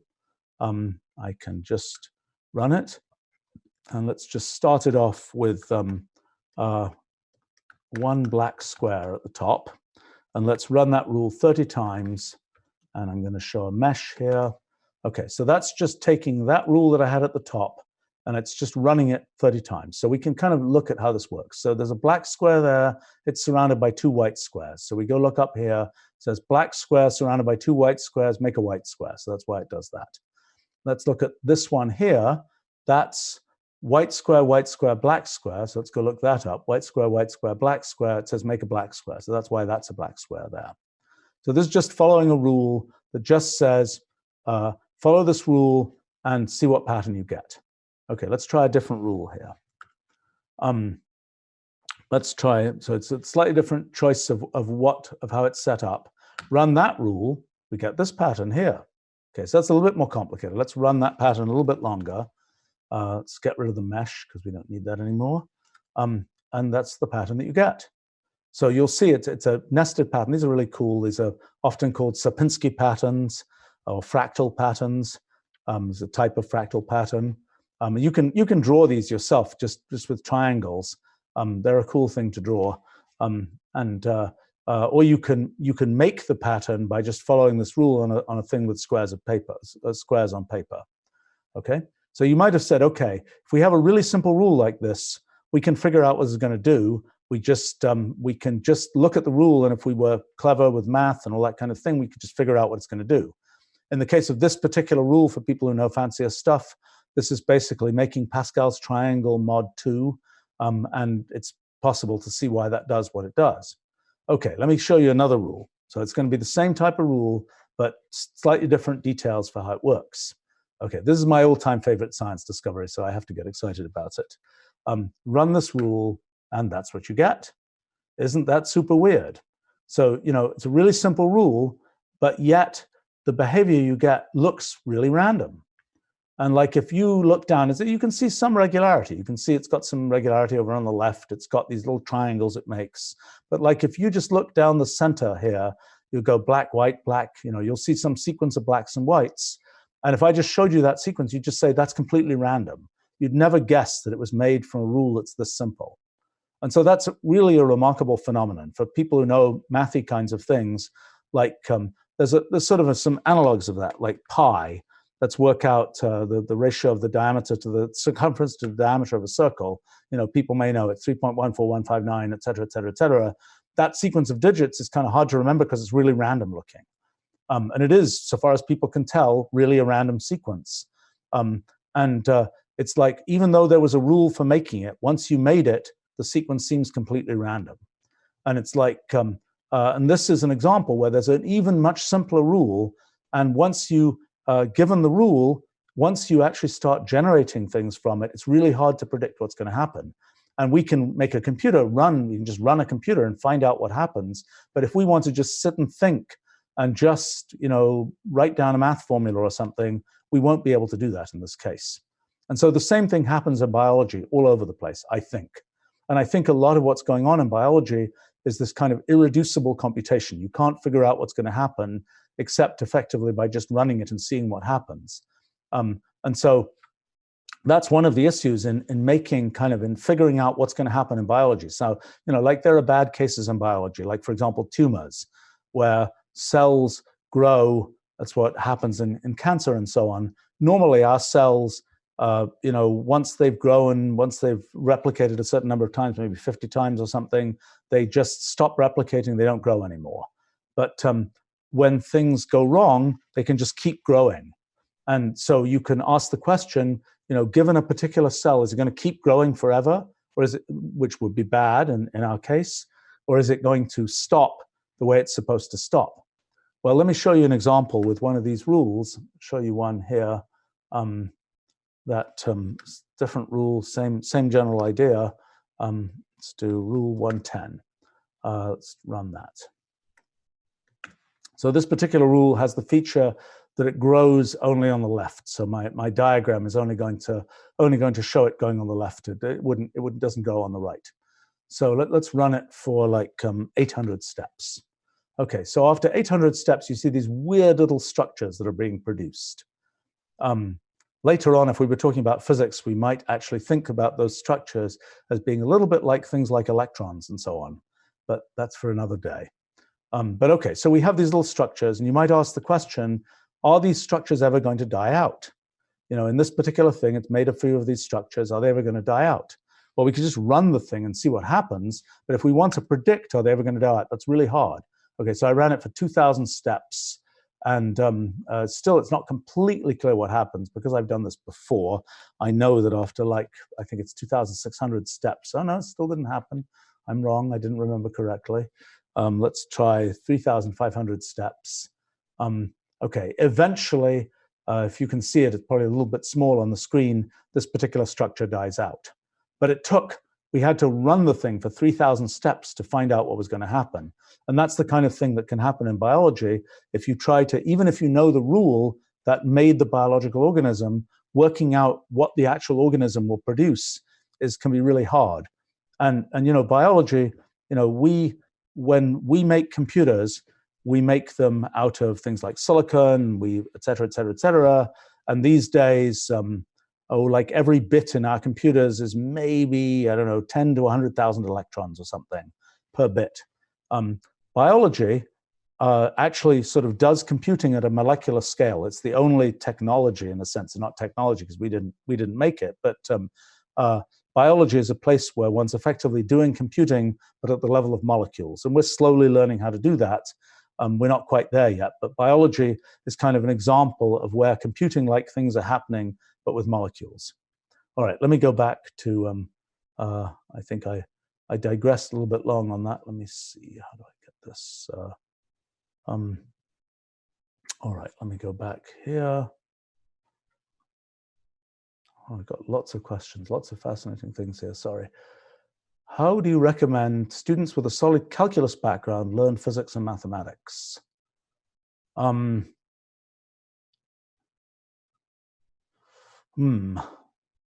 That's complicated because it really depends, both physics and mathematics are big fields. So it kind of depends a little bit what aspects of it you want to learn. I mean, if you want to learn, mathematics, I don't have a great answer for that, actually. I mean, I think that there's, I can start recommending, if you want to learn sort of fundamental physics and things and you really know calculus well, one example, well, I mean, there are some books that have sort of some mathy kinds of things in them. My friend Roger Penrose wrote a book called The Road to Reality, which I think is I'm not sure it actually has any readership because it has sort of a mixture of very interesting intuitive stuff and complicated math. But if you really understand calculus well, it might be an interesting book to look at about fundamental physics. I don't know. I mean, I would say my general comment is, I mean, for me, learning things, okay, so for me, actually being able to write a program in Wolfram language to make a sort of computational representation of what I'm thinking about is really important. So, for me, that's the way I like to understand things. And it's kind of like understanding things by writing down a math formula is one form of understanding. It's kind of using math as a language for understanding what's going on. One of the things I've tried to do over the last 30 years as I've been building Wolfram language is to make a language where you can kind of understand things computationally in the same way that we sort of understand things mathematically when we write down math notation. This is kind of a computational language is sort of a notation for understanding things computationally. And that's a super good way to, once you have that kind of computational understanding, then you really understand things. And not only that, you can in practice do computations with it. So in the work I've been doing on fundamental physics, the things that we figured out would absolutely have been impossible if we hadn't been able to sort of actualize them by actually writing pieces of code. So that's a partial answer to that. Okay, so there's another question about alive and death and proteins. Let's skip that because I think I already addressed that. Okay, what career advice would you recommend for an engineer? Stay in industry, start an engineering education-based company. It's really specific to different people. I mean, I think one of the things that's always interesting, I have sort of a meta theory about careers and life and so on. And it's that sort of everybody has kind of an optimal thing that they could be doing. Maybe there's several optimal things that they could be doing. Sometimes it's hard to find that optimal thing.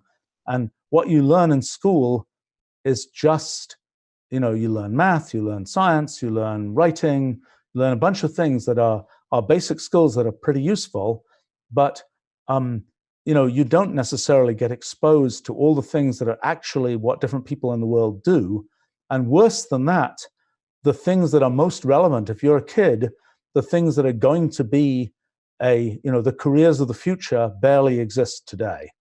And it's always kind of interesting. I've been involved in various fields that have kind of started up, and it's always been interesting to see the people who get into those fields really early have a really good time. So if you are in, if you're the first person who's doing social media stuff, or if you're the first person who's doing some particular kind of thing with computational thinking or something, that's a really good deal. So in slightly more advanced stuff, my heuristic for figuring out where things are going to go is imagine a field X. It might be archaeology, it might be zoology, might be almost anything, and call that field X. Then there either is now a computational X or there will be. So, there isn't now much of a computational archaeology, but there will be. And so if you want to get into something that is sort of at the beginning of it, a computational field, computational X is a really good thing. So pick something you're interested in, learn enough about computation to be able to apply it to that field, and likely you'll be one of the early people in that field. Now, there are some areas of computation which are better developed, computational biology, computational linguistics, those are a little bit better developed than computational zoology, for example, which really isn't developed much at all. And what is computational zoology? Like, for example, a long-running question. I was showing you pictures of mollusk shells. So one thing you might think of, so zoology is in the studies of creatures, animals, etc. One thing you might say is sort of a piece of computational zoology might be, what are all the possible shapes of shells in the world, and how do we think about that as a sort of computer kind of thing? Or one that I've been really interested in, what are all the possible shapes of leaves in the world? There are all these different shapes of leaves. Some leaves are very smooth, some leaves have lots of pointy pieces on them. There is no theory for the different possible shapes of leaves. I mean, I have a possible theory, but we don't know if it's true because we've never really made a systematic collection of all the different possible shapes of leaves. But that would be an example of, well, that would be computational botany rather than computational zoology, but it's the same kind of idea. And each one of these things, in the case of computational botany, it might be having machine learning automated recognition of these things, or lots of different kinds of things you could do with computers there. But sort of getting into these things early is really a great kind of career strategy, I think. I mean, the only issue is if you're too early in the field, you sometimes have to do a bunch of explaining to anybody else why they should care about that field. It's if you're like the first person doing some particular kind of field, it's like, hey world, this is really interesting, and that's a slightly different kind of situation.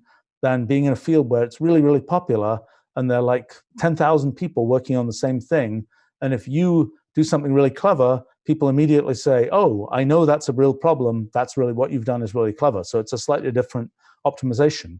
But I think that it's different people have different skill sets. And so, I mean, it's also worth remembering that some of the things that are kind of selected for in school aren't necessarily the things that are relevant and selected for in careers that you might have. I mean, I think, some kids who are always like bouncing up and down and jumping around and having a hard time focusing on one thing for long enough to do stuff that they do in school. Well, turns out there are a bunch of professions where that trait is like really, really useful. I mean, I think if you're going to be I don't know quite how true this is these days, but if you're going to be a trader and, a financial markets trader and things, the jumping up and down and doing things very quickly is like a really useful trait, even though it may be a negative for being in a school classroom. It's a positive if you're a trader, trading stocks really fast or something. And I think it's true. Sometimes I get kind of frustrated because when you do when you do work in a career or something, doing things exactly right is often really, really important. It's not a question of, oh, let's do it, within the time available and we'll get partial credit. It's like, no, you actually have to get it right. If you're writing computer programs and, you're working a software engineer or something and you're like, well, I should get partial credit. The program almost worked. It's kind of like, no, that doesn't really work out that way.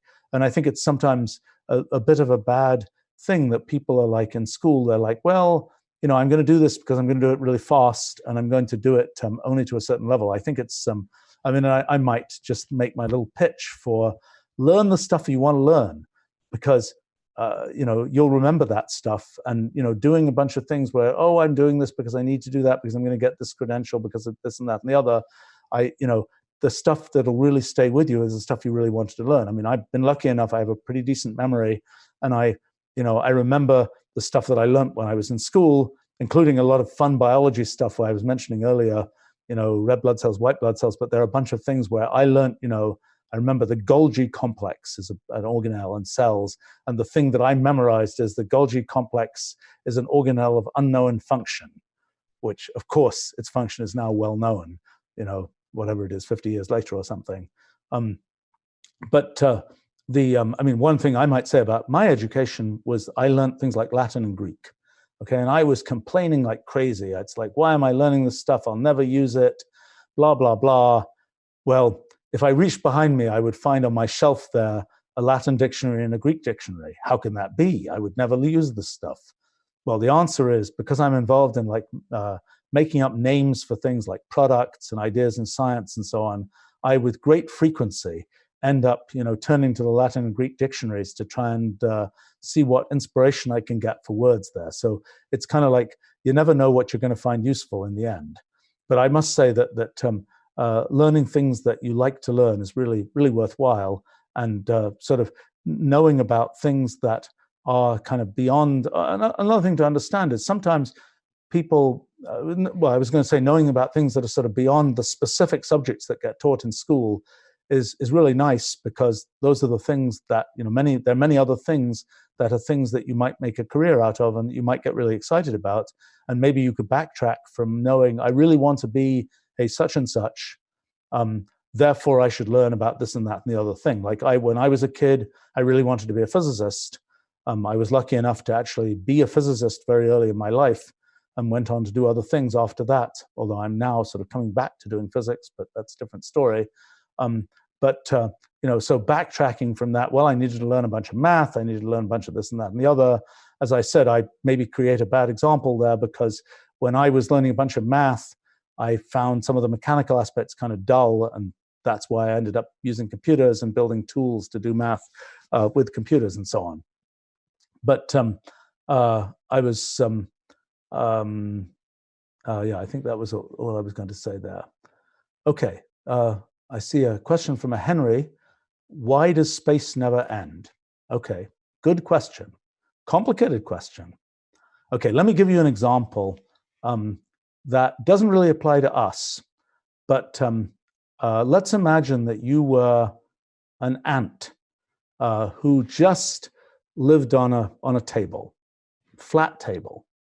And all you know is you're an ant walking around on this table. You never get to climb up anything. You're just on this table.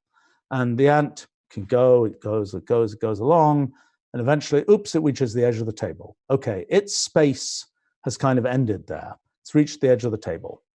But now imagine that your ant was living on a sphere, maybe living on a little tiny asteroid. That was so the ant is crawling around. It's crawling around on the sphere, and the ant is like the ant crawling around on the table. It's just moving on this thing that is just two-dimensional. It's just on the surface, and it's crawling around. It's crawling around. It's like, am I ever going to reach the edge? Oh, I've got a theory. You know, there's an edge to space, but I just keep crawling and I keep crawling. But I can, as I go on the sphere, I never reach the edge. Instead, what happens is I come back to the beginning again. So that's kind of how, in a sense, how you might imagine that you could end up with something like space that doesn't have an end, is that you could have something where, as you sort of crawl around it, you just come back to where you started from. Now, in our space, we're not living in this kind of plane, in this two-dimensional thing. We're living in 3 dimensions of space. But you could actually have something in principle. You can have something where our 3 dimensionals of space are all curled around, and they come back, and they come back like a torus, like a donut. Except a donut where it's a 3-dimensional donut, so to speak, or actually, it's a bad example. I really should be talking about kind of an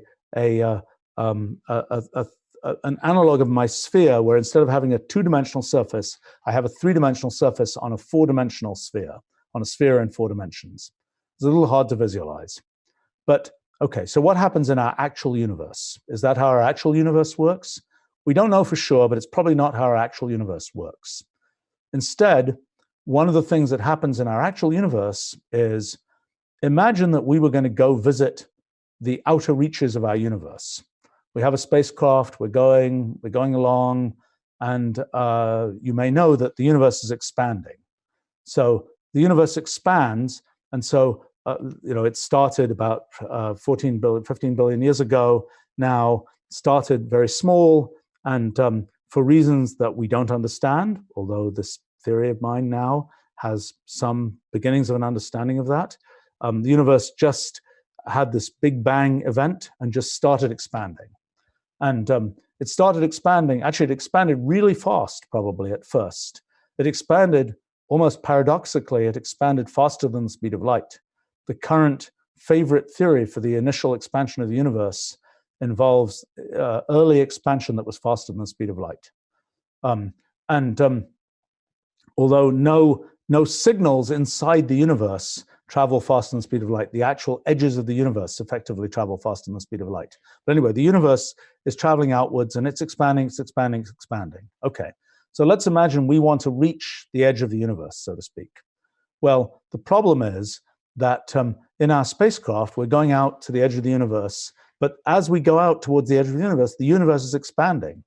And so, in a sense, by the time we would have reached, because the universe is expanding, well, roughly at the speed of light, and our spacecraft can't go that fast, by the time we would have gotten to the edge of the universe would have already expanded away from us. Now, I'm cheating a bit in that explanation for people who are really understanding this is a little tricky, and the best way to do it is by drawing diagrams in which you look at, in space versus time, you look at essentially the set of how one effect in the universe can cause another effect in the universe.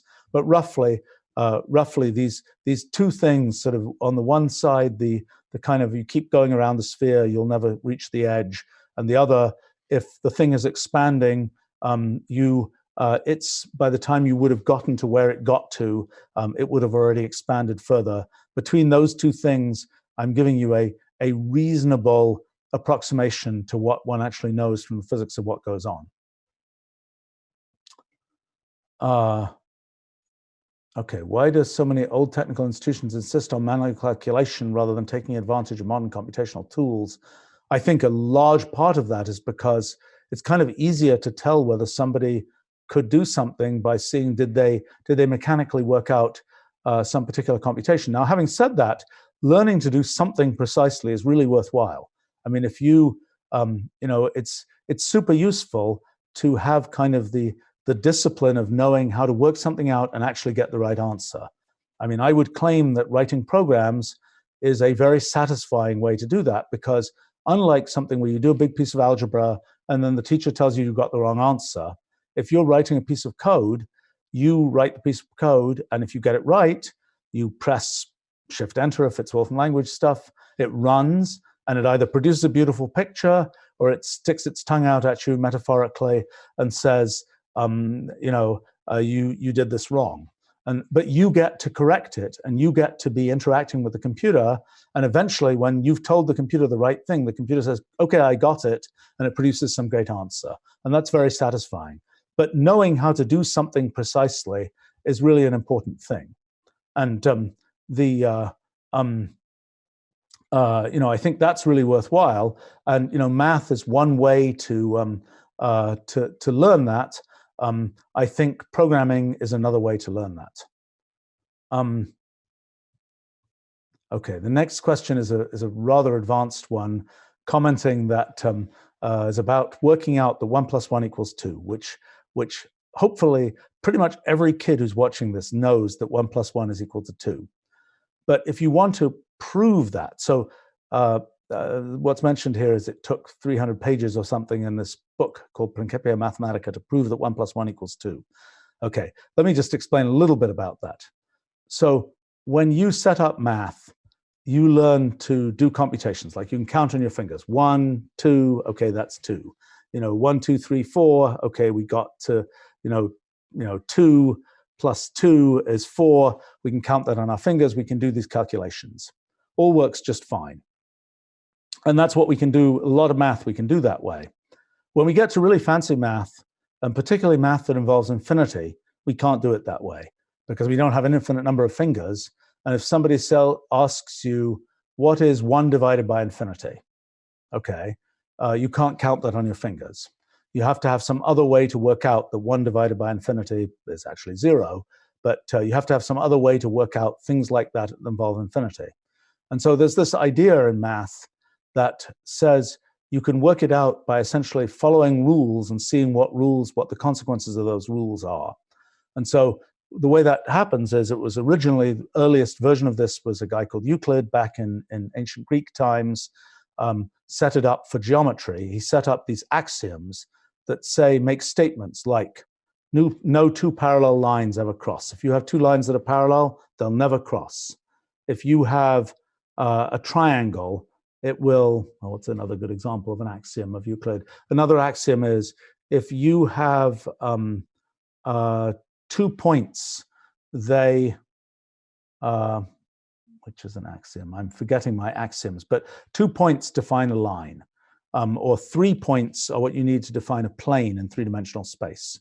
But so Euclid set up these axioms of things that he claimed were always true about geometry. And then what happens is, a lot of what mathematicians do is they essentially take axioms. They don't always think about themselves as doing it exactly this way, but what they're effectively doing is taking axioms and proving from those axioms what's true. So for example, that's what happens in logic. So very famous kind of, a famous, we can make up a piece of logic. We can say,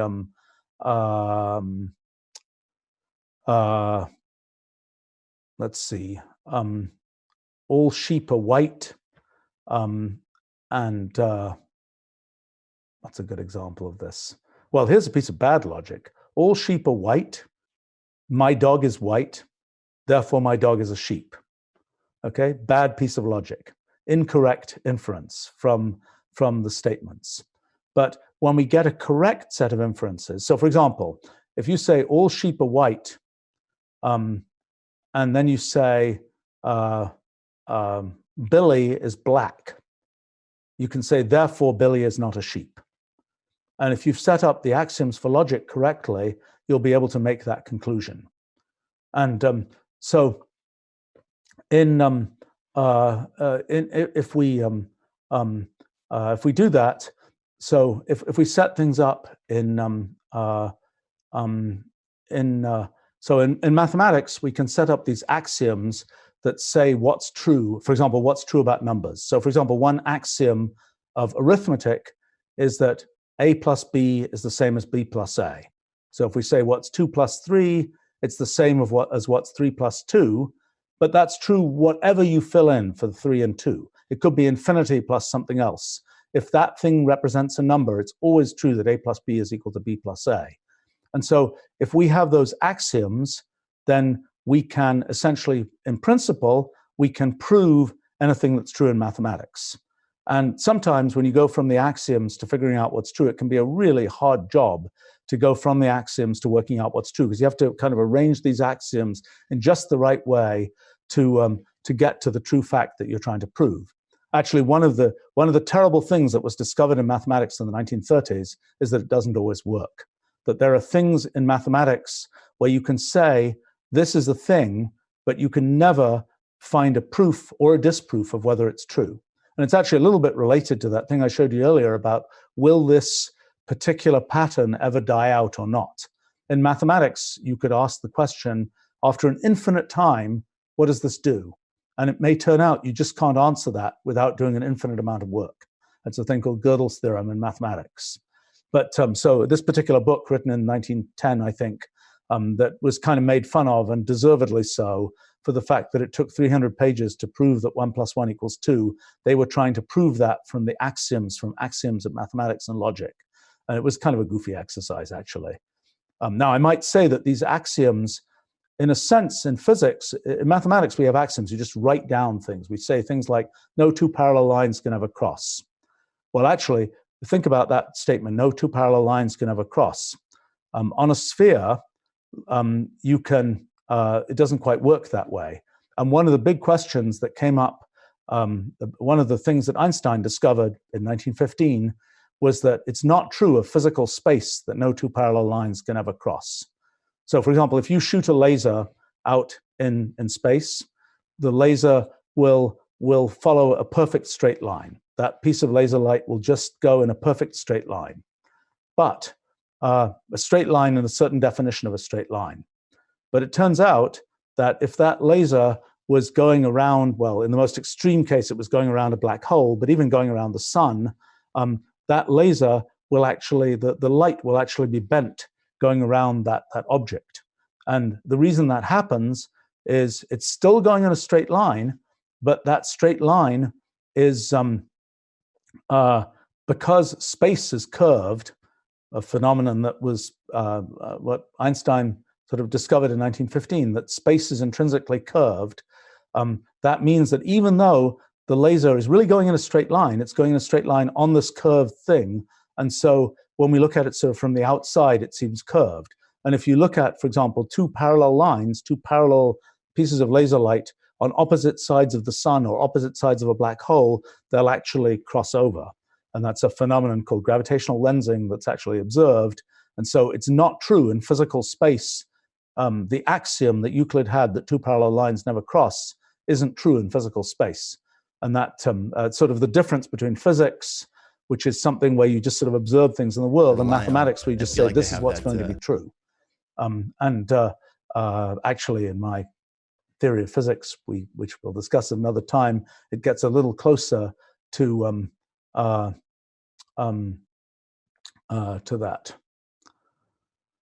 Okay, let's see.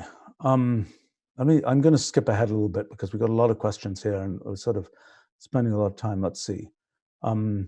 Let's do this one. How do you determine if a planet is sustainable for human life, like an exoplanet? It's an interesting question. So first of all, when I was a kid, we knew there were planets in our solar system, but we didn't know if there were any planets going around other stars. And we thought maybe we were really rare in having a bunch of planets in our solar system. Turns out we're not rare at all. A lot of stars, perhaps even most stars, have planets around them, and we now know thousands of stars that have exoplanets. and even, for example, people always used to say, oh, it's really coincidence that our solar system has what was in those days 9 planets. Now we only count 8 planets. Actually, for a star of the size of our sun, it's actually very typical that we'll end up with about that number of planets, probably. And actually, probably in the early history of our solar system, we may have had more planets, we may have had fewer planets. Probably we had more planets, and planets crashed into each other. Maybe that's how the asteroid belt happened, maybe not. Or planets were ripped out of our solar system, maybe by passing other star. Maybe that other star captured one of our planets. Maybe there's a poor planet that's floating in interstellar space without a star to go around. We don't know for sure.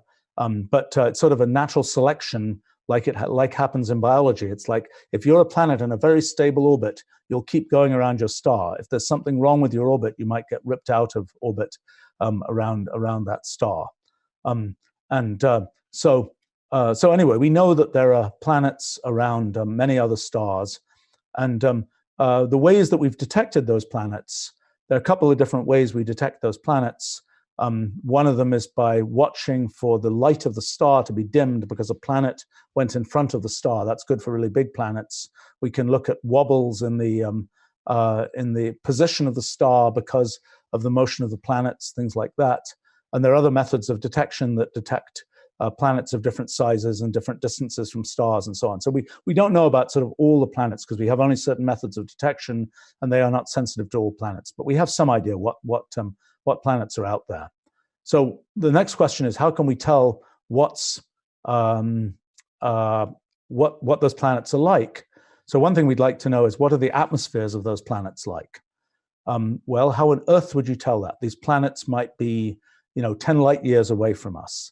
They're far, far away. The furthest any human-created thing has gone is, well, how far is it? Maybe 100 times the distance from the Earth to the Sun, maybe 200 times. But the distance to the nearest star is much greater than that, and I have to go ask Wolfram for what it is, because I don't know in astronomical units. Let's see what it is. 4 light years in astronomical units, and I will tell you what the answer is. It is 250,000 astronomical units. So the nearest star is 250,000 times the distance between the Earth and the Sun. So our spacecraft haven't got even close to that far. So how on earth can we tell what the atmosphere of a planet orbiting another star is? Well, here's how we can tell. When light, so our atmosphere looks slightly blue. When we look at the sky, it looks blue. It looks blue as a result of a thing called Rayleigh scattering. I'm cheating a little bit to say that the blueness of our sky will be true regardless of what our atmosphere is made of. But there are other things about essentially the color of light that gets through our atmosphere and so on that does depend on what gases are in our atmosphere. Like our particular atmosphere is roughly 80% nitrogen, 20% oxygen, and there are things where what light gets through depends on which gases were there. And that happens, what's the simplest case of this? Fluorescent lights are an example where you can see the phenomenon that different gases, different atoms. Okay, so roughly what happens, there are about 100 kinds of atoms. Those are the things in the periodic table: hydrogen, helium, lithium, beryllium, boron, and so on. Each one of those elements is a different kind of atom. Is an atom which has a different number of protons in its nucleus, and a different sort of number of electrons when it's an ordinary atom. And each one of those atoms, when photons, I've talked about those earlier, when light, when one of those atoms absorbs a photon of light, the way that its electrons respond to that is characteristically different. And different kinds of atoms will absorb photons, will absorb light of different colors, will emit light of different colors, and so on. And so using that phenomenon, you can, if you see light, for example, coming from a star, and it goes through the atmosphere of a planet, then you can tell by how the light changes as a result of going through the atmosphere of the planet, you can get an idea of what the gases in the atmosphere of the planet are. And so you could, for example, tell whether there's oxygen in the atmosphere of that planet. Now, this is a difficult thing to do, and one's just on the edge of beginning to be able to do that for exoplanets. So we don't yet know that. We can calculate, if we knew stuff about the atmosphere of the planet and we know how far away the planet is from its star, we could get an idea how hot the surface of the planet is likely to be, whether liquid water can exist there, all those kinds of things. And that gives us some idea of whether one could support life of the kind that we know. Now, one of the tricky things there is, what is life? You know, people were asking questions about viruses. Are they alive? You know, what is the abstract definition of life? See, the thing is, we only have one example of life, which is life on Earth. And all life on Earth is ultimately descended from the same organisms. We all share ancestry with all life on Earth. And that means that, for example, RNA and basically DNA, the molecule that records the genetic program of organisms, all life on Earth has RNA. It all uses RNA molecules. It all uses amino acids and proteins and things like that. It all uses the same chemistry. All life on Earth uses those same kinds of ideas, same kinds of actual chemicals and so on. And so what happens? So we only have this one example of life. So if we want to know, is there life somewhere else, we have to kind of generalize our definition of life. Now, we could say, is there life just like life on Earth on other planets? And that's a reasonable question to ask. And we could go and if we do find, let's say we found life on, I don't know, Europa or something, or life even under in the ice caps of Mars or something. If we found life there and the life was really, really similar to life on Earth, what would we conclude? Will we conclude that those forms of life have separately evolved? Or would we conclude that, let's say, a comet coming through the solar system had sort of separately had been the original source and had seeded this identical life on these two different planets, for example? I'm not sure. I think it's more likely that it would have been seeded by one thing than that it would have evolved in the exact same way in two different places. But if we try to generalize the definition of what is life, it's kind of tricky. I mean, so what is life? You know, what counts as something being alive? Well, you can say, for example, for example, in ancient Greek times, people had a definition of things being alive, and it was things that can move themselves, where there's no external force that seems to be needed to move it. But, you know, we have plenty of things from steam engines on these days that move themselves. So that's not a really good definition of life. Another definition might be things that can replicate themselves. Well, we have plenty of definitions, whether it's computer programs that are, you know, like malicious worms on the internet, or whether it's other kinds of things that aren't like life on Earth, but they still can reproduce themselves. So even the self-reproduction thing is not a really convincing definition of life. We don't really know what the abstract definition of life is. And I think when if we ever get to see what's happening on exoplanets and we see all kinds of weird things going on there, we might have a big argument about, is that life or is it not life? I think that, when I was a kid, was when the first space probes were landing on Mars. And there was a big question of how could they tell whether there was life on Mars? And, you could look around and you could see, there are a bunch of plants growing there. Okay, that's an easy test. But then they had tests, and one of the favorite tests was you scoop up a bunch of soil from the Martian surface, you feed it sugar, and you see if it metabolizes. In other words, in a sense, does Martian life like candy? Then it's alive. Well, needless to say, it didn't actually work for Martian soil, but that's a really weird test for life, is, does life like sugar? That's a test for whether it's alive. And there were some other tests that were proposed, but they're all very specific to life on Earth. So we don't really have a good abstract test. And that means it's really hard to answer the question, what's it going to take to support life? I mean, it's even, the other thing that comes up often is, intelligence. What's it going to take to make, extraterrestrial intelligence and so on? That's an even more complicated thing to answer. One of the stories I like to tell about Mars actually is back around when radio was first being invented in the late 1800s, early 1900s. The people would, particularly a guy called Marconi, who was involved in early radio, and also Tesla, who's now famous because Elon Musk put his name on a car. But Nikola Tesla was another person involved in early radio. They were listening. So this was before there were radio stations, and so but they could detect radio waves. And particularly Marconi actually had a yacht that he used to travel across the Atlantic in. In the middle of the Atlantic, his radio mast would be picking up radio signals, and they would be making weird noises and things that he could play.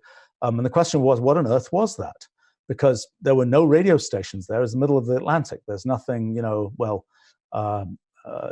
actually shortwave radio could have, longwave radio could have reached there, but let's ignore that. First approximation, no human radio stations.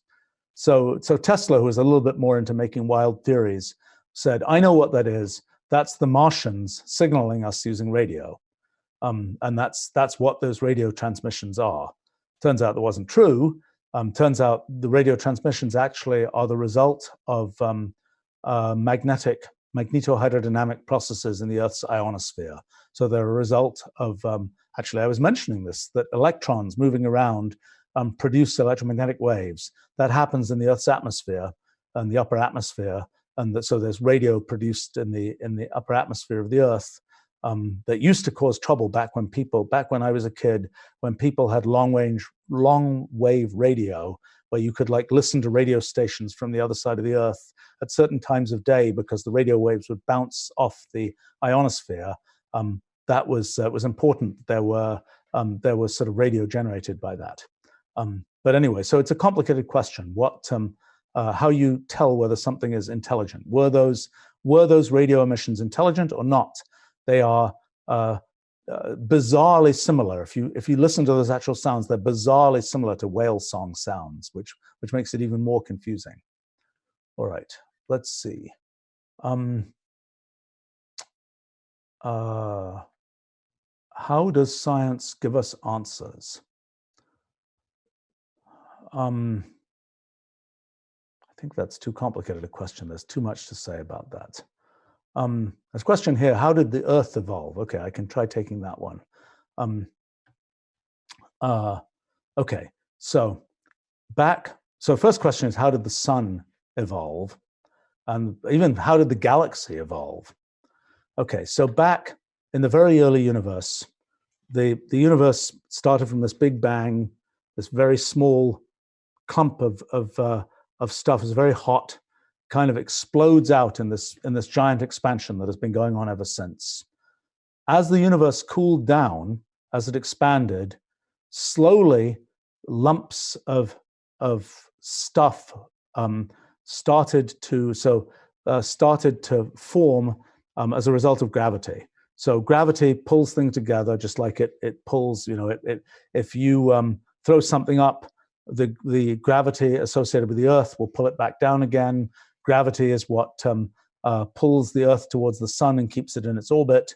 Anytime something has mass, you can see that something has mass by the fact that it has inertia. You need to put a force, you need to push it with a force in order to get it to start to move. One of the fascinating facts in science is that the mass associated with inertia is the same as the mass associated with generating gravity. But whenever something has a mass, it will produce some gravity. So like we have a mass. If we were out in space and everything else was, we didn't have anything else going on, we would produce a certain amount of gravity and we would attract things to us just through the force of gravity. So anything with mass produces gravity, and things that have mass and gravity will pull things together. So in the very early universe, things started clumping together, and you started getting lumps of mass. People don't actually know exactly how that worked. If the universe started really, really, really uniform, it's very hard to see whoever gets to make the clump first. It's like the universe was perfectly smooth, perfectly, it's like, where would the thing ever clump up? Because it's all smooth, so why would it ever make a clump? People don't know the answer to that. Actually, this physics work that I've been doing recently provides a new answer to that question of how the early, fancy words, density perturbations occurred in the universe. But in any case, so what started to happen was in the very early universe, within, I don't know, the first, well, by the time 100,000 years after the beginning of the universe, there were already clumps that were forming in the universe, already places where there were higher densities of gas than other places. Okay, so as the force of gravity makes those clumps get more and more clumpy, and as those clumps got more and more and more clumpy, eventually they started to form into galaxies. And the galaxies, there are now about 100 billion galaxies in our universe, and those formed fairly early in the history of the universe, some later than others. Within those galaxies, the galaxies, so they have different kinds of galaxies, but like our galaxy is a spiral galaxy that's spinning around. But you form all this gas in the galaxy, and it slowly starts to form also into stars, again because of gravity.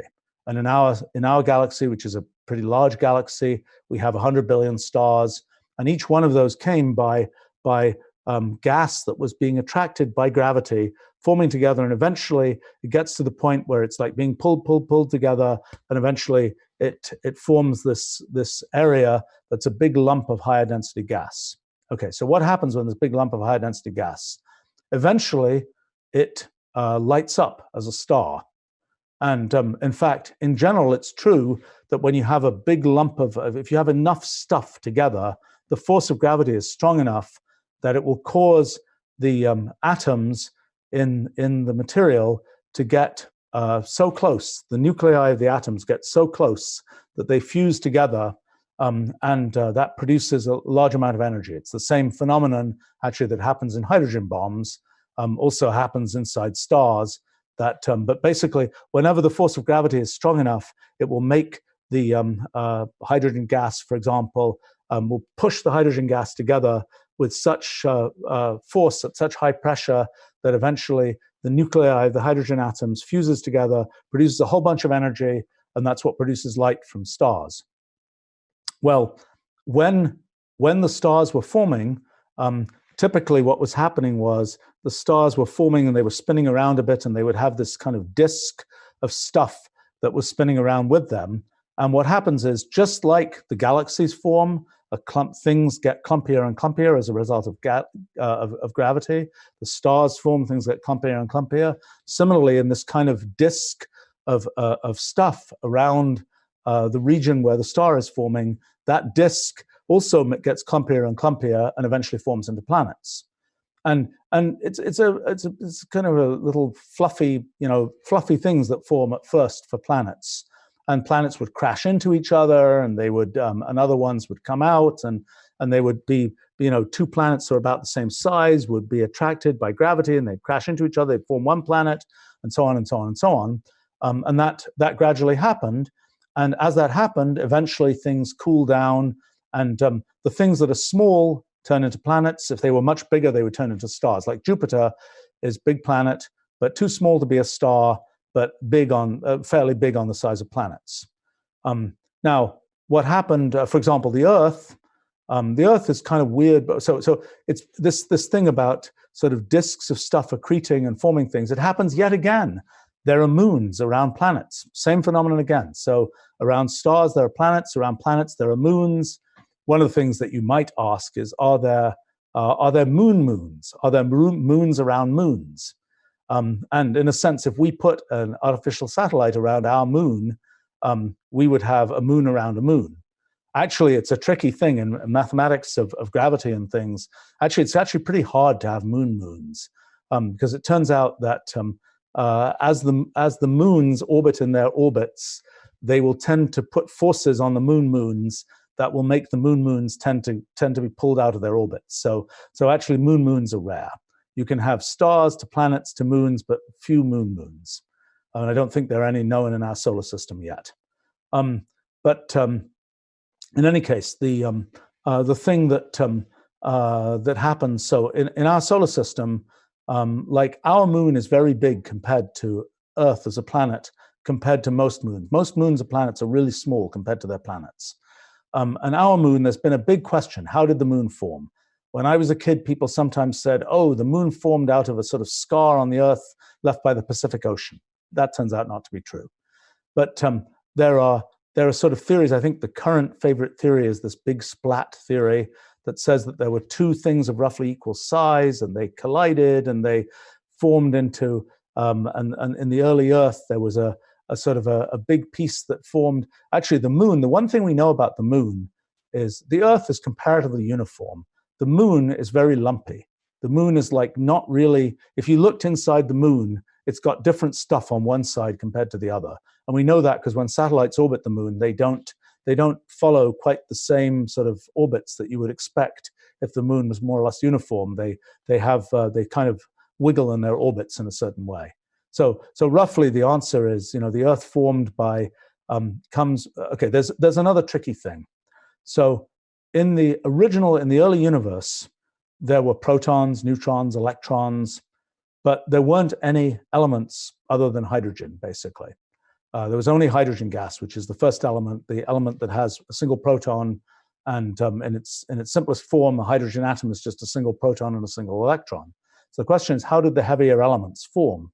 And the answer is they formed in stars, and because in our sun is turning lots of hydrogen into helium by fusing together hydrogen nuclei, hydrogen atoms to make helium, and then that keeps going, and hydrogen turns into helium, stars burn helium, so to speak. No, it's not burning in the same sense as in a fire, it's this fusing of atoms by nuclear fusion, and helium turns into lithium and beryllium and the heavier elements.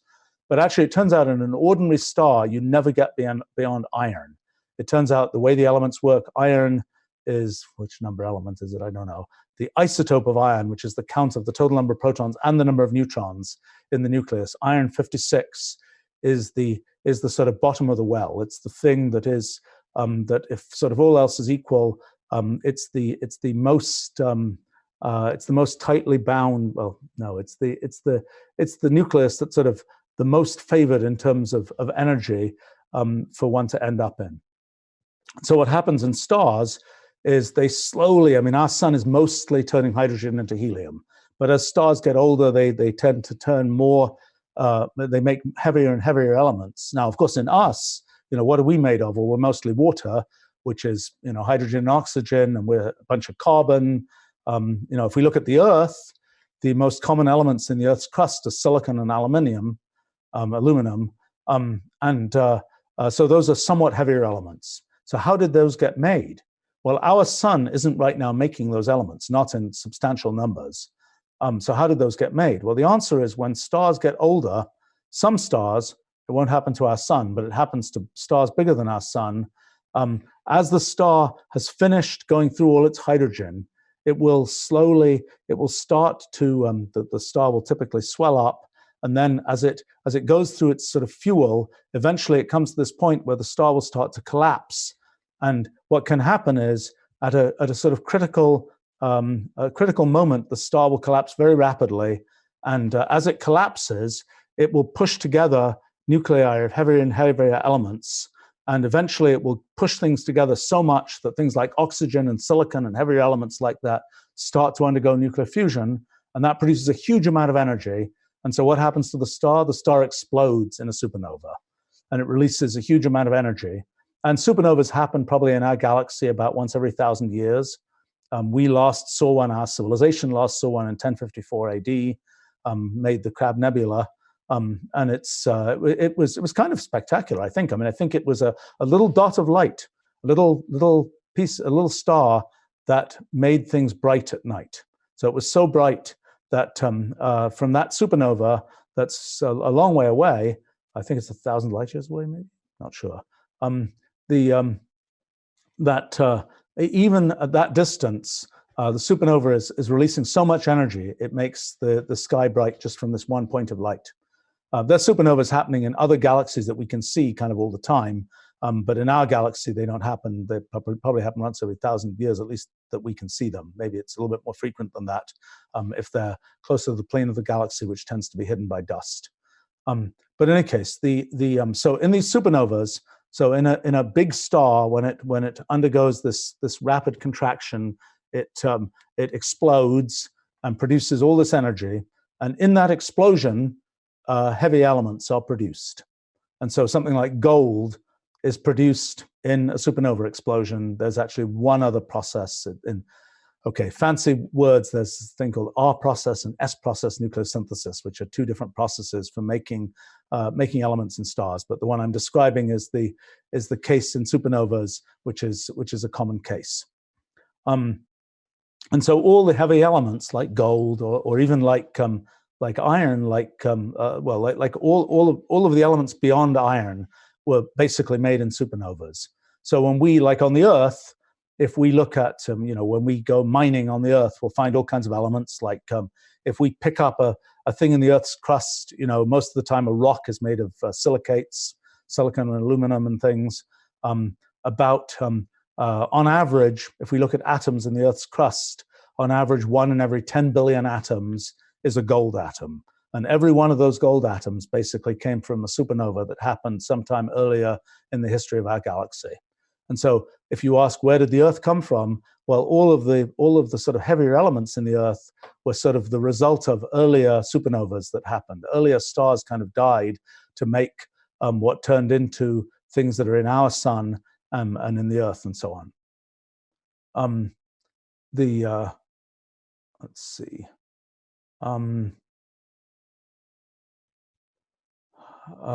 Questions here about math teaching. I'm gonna try and answer more of the science questions for kids. Medical students using Mathematica, learn computational thinking, learn to think about things computationally is my main point there. Okay, question here. How is it possible to distinguish gravity from acceleration and centrifugal force if you're in a black box? Okay. All right, so here's the thing. There's this thing called the principle of equivalence. And the principle of equivalence says that if you are, okay, people may know if you go up an elevator in a tall building, right? The elevator starts accelerating as you go up the building and you are pushed down to the floor, okay? It's as if there's more gravity from the Earth. The acceleration of the elevator going up is the equivalent of more gravity pulling you down to the floor. And so this principle of equivalence says that there actually is no difference between the forces that come as a result of acceleration and the forces that come as a result of gravity, at least if you're in a kind of isolated black box. And that principle, that there's no difference between the forces of acceleration and the forces of gravity, is one of the best verified principles in science.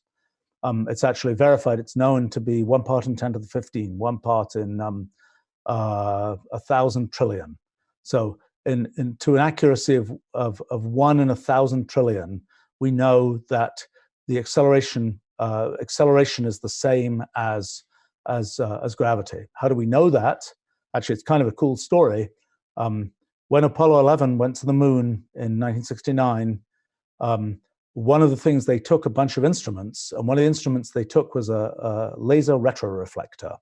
So it's kind of like a road sign. It's got little road signs have these little glass granules in them that reflect light back the way it came. The lunar laser retroreflector has things that are like cat's eyes. They're like cat's eyes on roads, not cat's eyes in cats.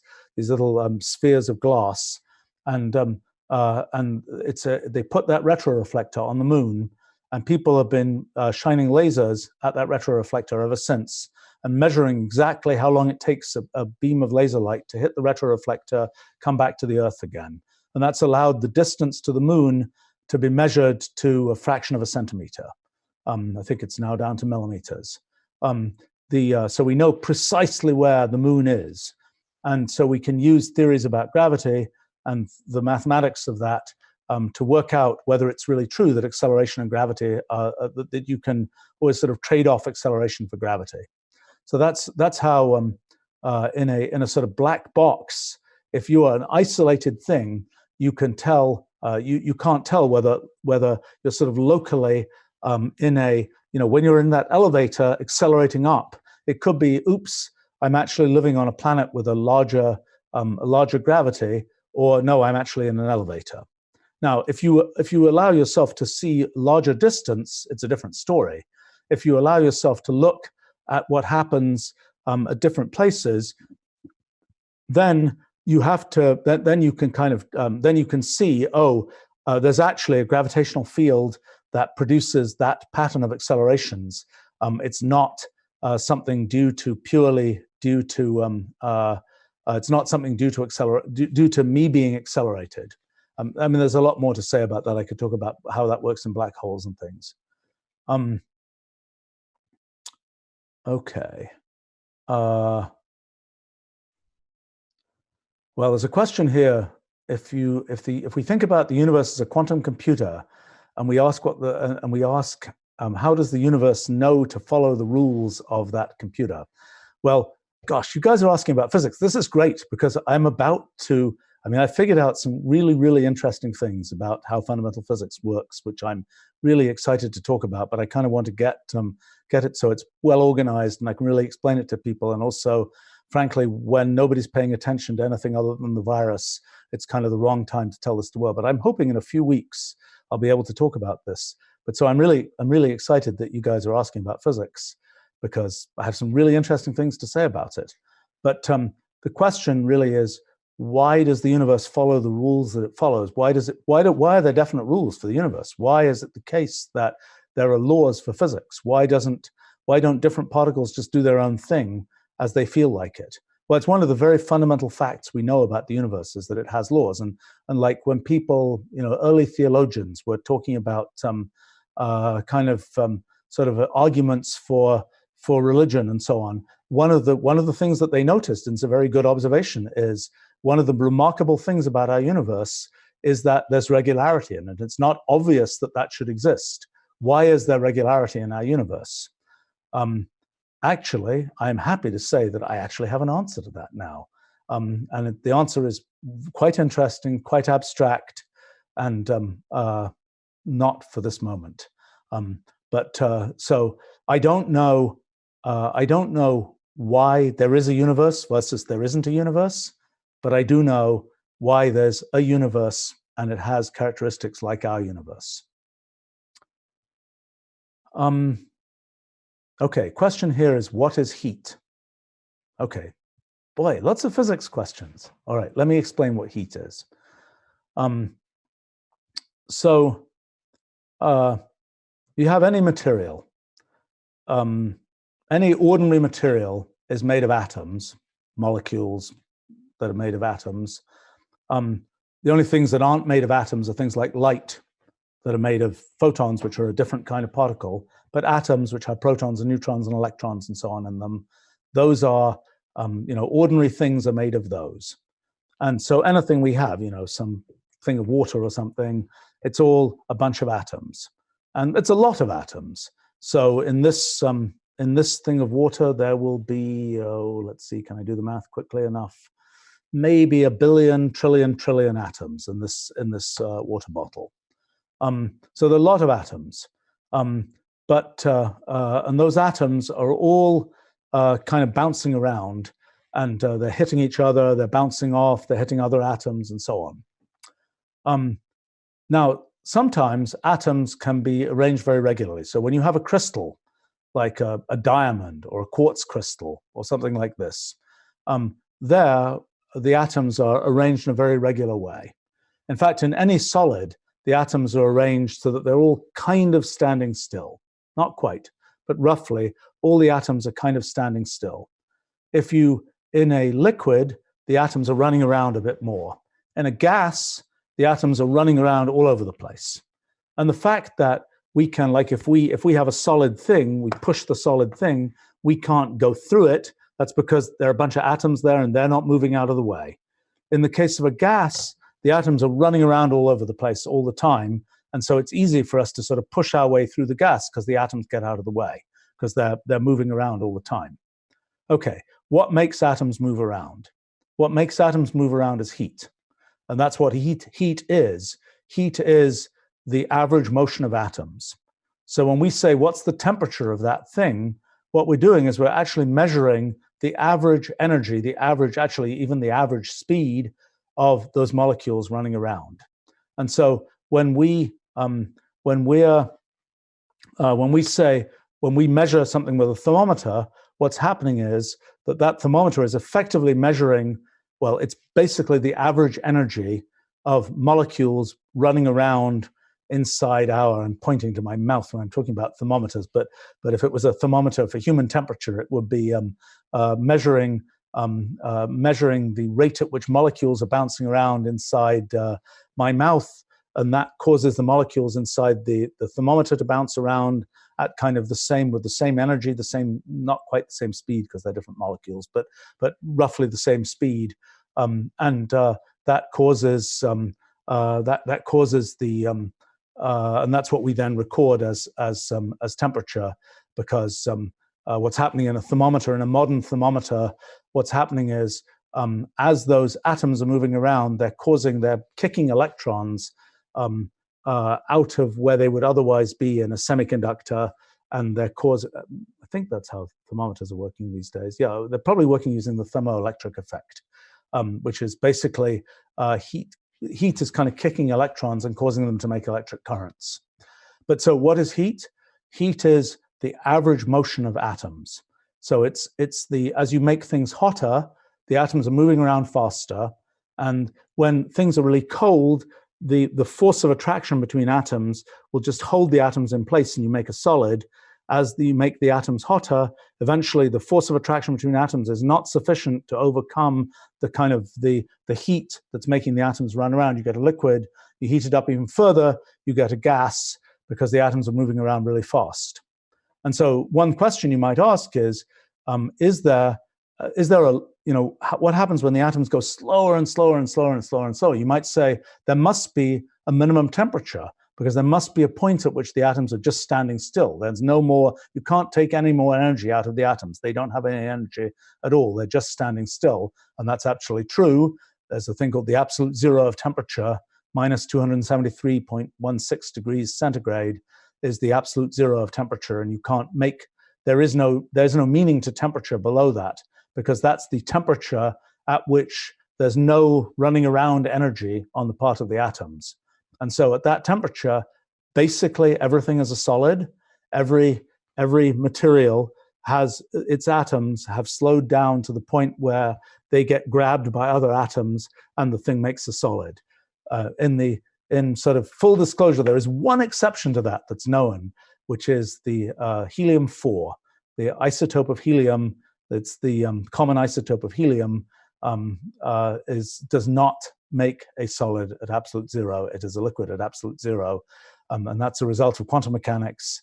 And it's a result of what's called zero-point energy, which is something I'd be happy to talk about, but it's just a more complicated thing. But in a first approximation, the atoms stop at absolute zero, and that's why everything is a solid, and heat is the average motion of atoms. Let's see. Question here. I can imagine virtual particles pushing charges of. Let's not do that one. I'll do that one when I talk about how I think physics actually works. Okay. So question here. If AI reached human levels of functioning, will be considered a life form? Good question. It's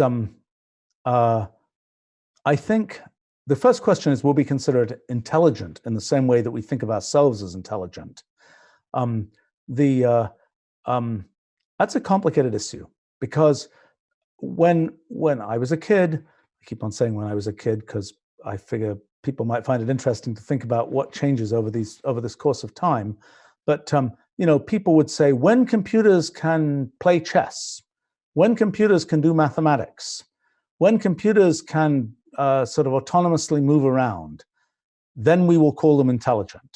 When computers can answer questions about sort of everyday life, we'll call them intelligent. Well, every single one of those things we've managed to get computers to do. Even some of them I've been deeply involved personally in getting computers to do those things. But yet people say, oh, but that's not intelligence.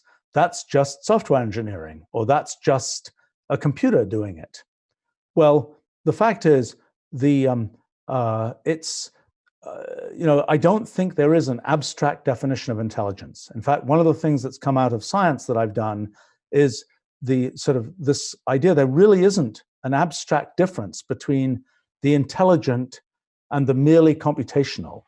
So I don't think there's a way to say, oh, on this side, that's intelligent. On that side, it's just a computer. And you might say, well, gosh, I mean, we could, people do all these cool things. And, when we have a computer, we can just look inside. We can see all the bits going around, and we can see the computer did this because this neural net had this bit that worked in this way. Well, okay, sad fact. One day we'll be able to measure what happens inside our brains well enough to be able to do the exact same thing. And we'll be able to say, that brain, I said that word because this pattern of electrical activity in my brain caused this to happen, that caused that to happen, that caused me eventually to say that word. And like, for example, in birds, we kind of know pretty much how the song, how their brains make the kinds of songs that birds produce. Do we then conclude that they're completely uninteresting because we know how they work? I don't think so. I think it's the same thing that we saw in those little programs I was showing you that are called cellular automata, the little black and white squares and so on. Even though we know the rule, it can still do very non-trivial things. And that's a feature of this phenomenon of computational irreducibility, that even though you know the rule by which the bird produces the song, that doesn't mean there's nothing to the song, so to speak. Even though we might know the rules one day by which our brains do everything they do, that doesn't mean there's nothing to what our brains do. And so I think that this question of when do you have a sort of an AI that is kind of like a human is a little bit confused by that. Now, another issue is people say, well, look at these AIs, they're doing all these kinds of things. One day they'll do everything that humans do. Okay, there's sort of a definitional problem with that, because one of the things that AIs don't know how to do, sort of by definition, is to know what they want to do. Like humans, how do we know what we want to do? How did I decide to do this particular live stream? I thought it'd be kind of fun. I thought people might find it interesting, but that's a very arbitrary thing that comes about because of my particular history, of, the way things are set up, the fact that there's this terrible pandemic and so on, the fact that all these other things, it's something that my particular human goals, what I choose to do as a human, are something that come out of a long kind of history of what's happened with us humans. And so, this idea of, so what do you want to do? That's something that we can answer as humans based on our whole sort of history and civilization and so on. But a raw AI that says, you've got a super smart AI. Okay, what does it want to do? It doesn't know what it wants to do. It doesn't have a whole civilization behind it unless we put it in there. And then, we have a slightly different situation. Then we are defining the goals for the AI, then the AI is executing. And I think that's kind of the story of in my efforts to make computational language, I see that as being kind of a bridge to AIs. It's like we humans can think in that computational language, which we can communicate our goals to AIs, which can then implement them. And I see this sort of computational language as a bridge between the human world of what we want and the AI world of what can be executed by a computer. And so I think that's the sort of the way to think about it. I might say that I kind of think this whole, AI is the first example of alien intelligence that we have. And it's often very weird knowing, we look inside an AI, we look inside one of the neural nets. We say, how did that image identifier work? Why did it decide that that was a rabbit rather than an eel? We can look inside it. We can say, well, this particular artificial neuron, this particular bit in the neural net was this. Why did that mean it decided it was a rabbit, not an eel? And we have a very complicated story explaining what was going on there. And that's kind of probably is similarly complicated to if we could measure what was going on in the human brain. Why did the person come to this conclusion rather than that? Oh gosh, so many questions here. Well, look, I shouldn't go on too long here, but I'm happy to go on a little bit longer here. There's a question here, do magnets work in space? Yes, absolutely they work in space. Magnets have, a magnetic field is something that is, it is a, magnetic field doesn't require a medium like air or something to be transmitted. So magnetic field, and again, this is terrible because I now think I actually understand how this works in our actual universe, and it's kind of a complicated story, but suffice it to say that the way that something like magnetic field gets transmitted doesn't require us to have a medium of any kind that we kind of know about. Now you can block a magnet. You can put something in which is a shield that will prevent a magnetic field getting through. And you can do that for electrical signals too. You can, if you're inside a copper box, a box that's a good conductor, you won't be able to get electromagnetic signals out of that box. It's interesting that you can block electromagnetic waves. You cannot block gravity. There is no way to block gravity. Gravity is always, you can block electrical effects, but you can't block gravitational effects. At least that's the way I think. Let's see, good question. In my theory of physics, can you make a gravity shield? I think the answer is no, but I would have to think about that more carefully to know for sure. But I think the answer is, sorry, the gravity shield model of science fiction is just not going to cut it. We're not going to be able to shield gravity as we can shield electrical forces and so on. Let's see. So the question here is a dead virus the virus with part of its protein removed? It's a virus with its replication mechanism removed. I actually don't know the precise definition of a dead virus for purposes of vaccines, but the main thing, the main point about it is it does not have what it takes to be able to infect and replicate in cells. What book behind me had the most impact on me and my peers? That is a good question, actually. It's terrible because I so rarely do this in an actual setting like this. Well, okay, I have to reach down on the floor here. It's a bad sign that it's on the floor. You know, this is my favorite, of course. This is a big book that I spent a long time writing. But if I look at my my collection of books, I actually do have some sort of classic books up there. I have Newton's book on Principia. That was the book that kind of introduced the idea of gravity, actually, the idea of the inverse square law of gravity, and also much of calculus. I have, what else do I have there?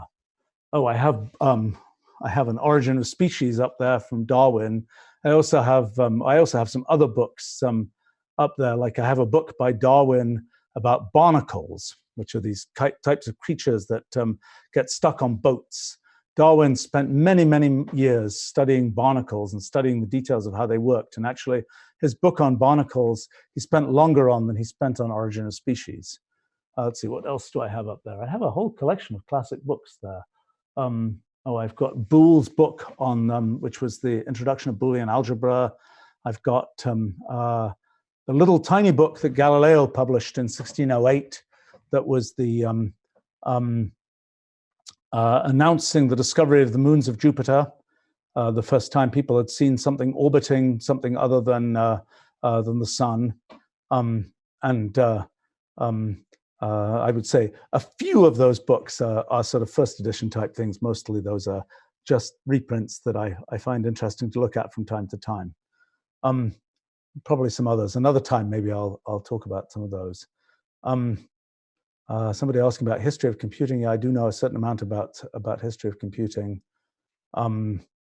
As a person asking about the interpretation of quantum mechanics, I'm happy to say we have a new, really new interpretation of quantum mechanics that really makes sense. And I think we nailed it. I think we actually know how it works.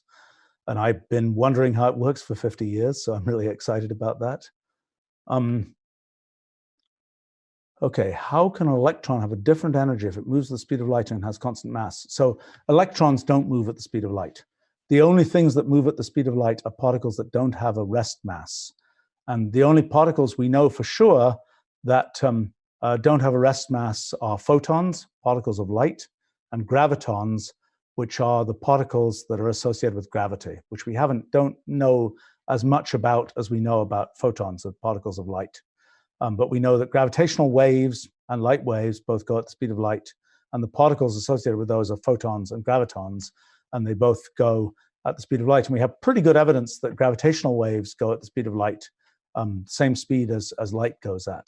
Electrons are massive particles. They don't go at the speed of light. In fact, it's really, really hard to get an electron to go really close to the speed of light. In big particle accelerators, people are trying to get electrons to go really close to the speed of light, and they get them to go 99.999.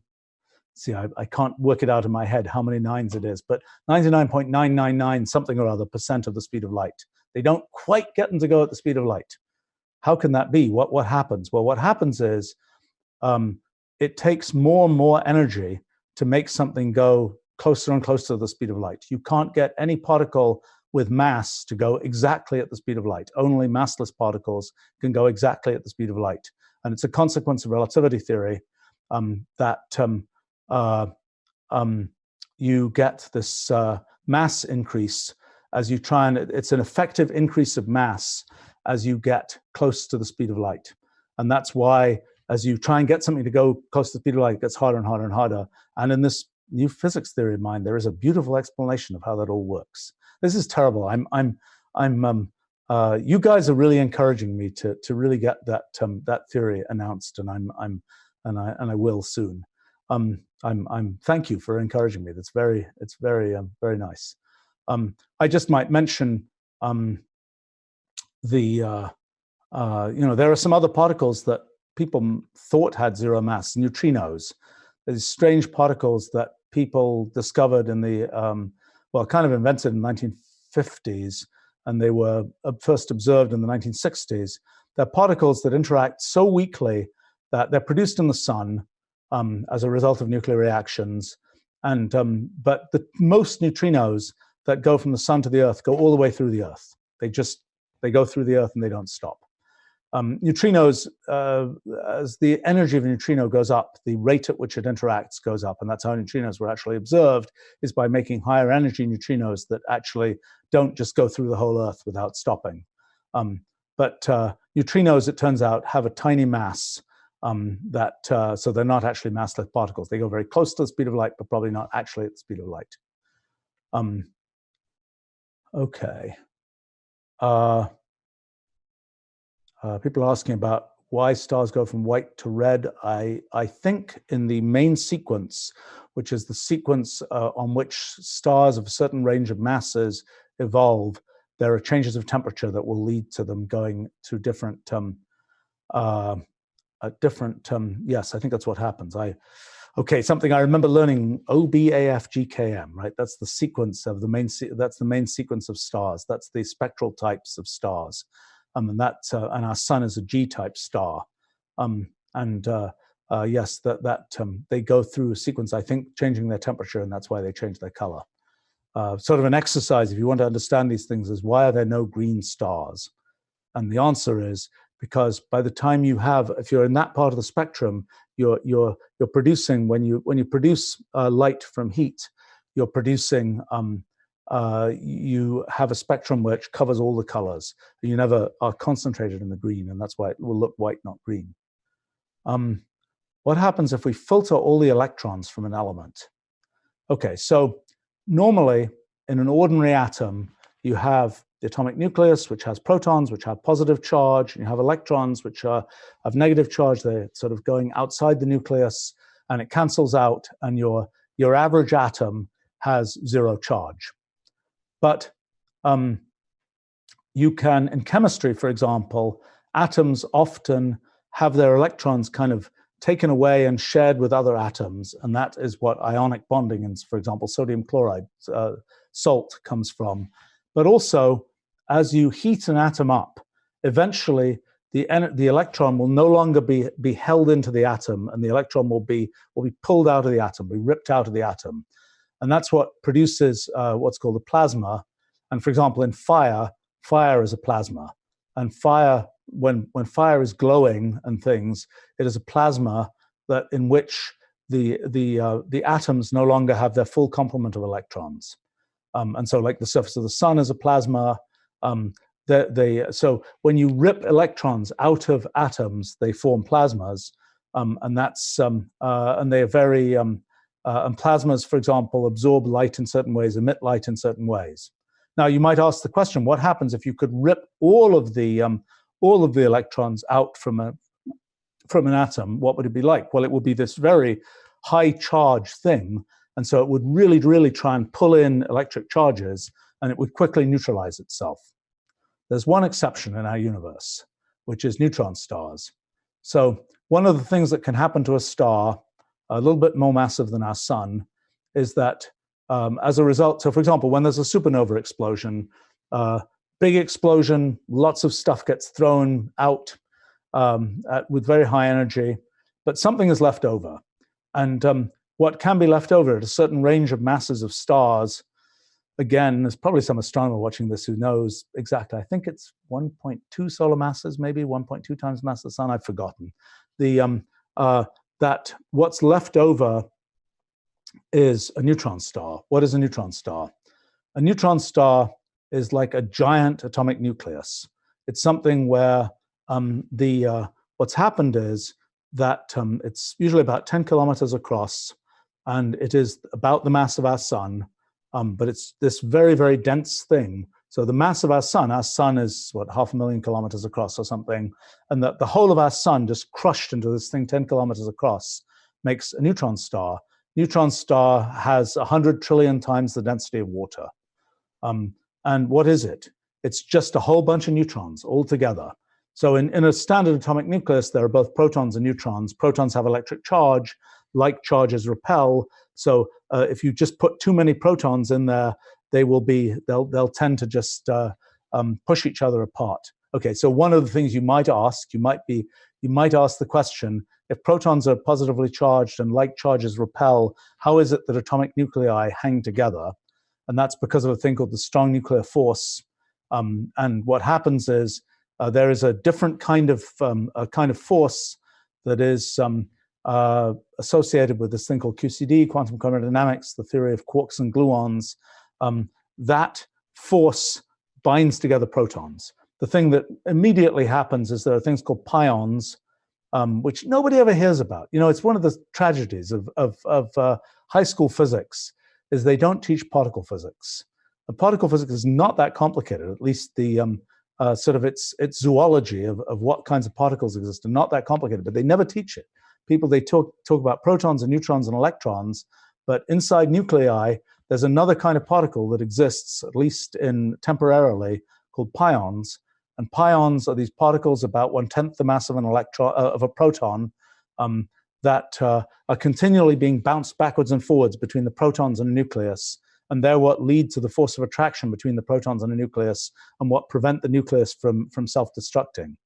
But anyway, that in a neutron star, things have been crushed to the point where there is the protons are all gone. All it is neutrons, and there's just a whole lot of neutrons. And that is like a giant piece of atomic nucleus. So a neutron star is just like a single giant atomic nucleus. And that's what you get. Now, a neutron star is very massive. Neutron stars can spin around, and the whole star, so the sun rotates slowly.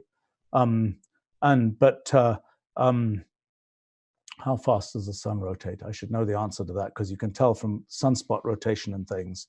But it's on the order of months, maybe. I've forgotten. But how fast it turns on its axis, and the Earth turns on its axis once a day. But a neutron star, a whole neutron star can turn on its axis once every second, or maybe even 1,000 times a second.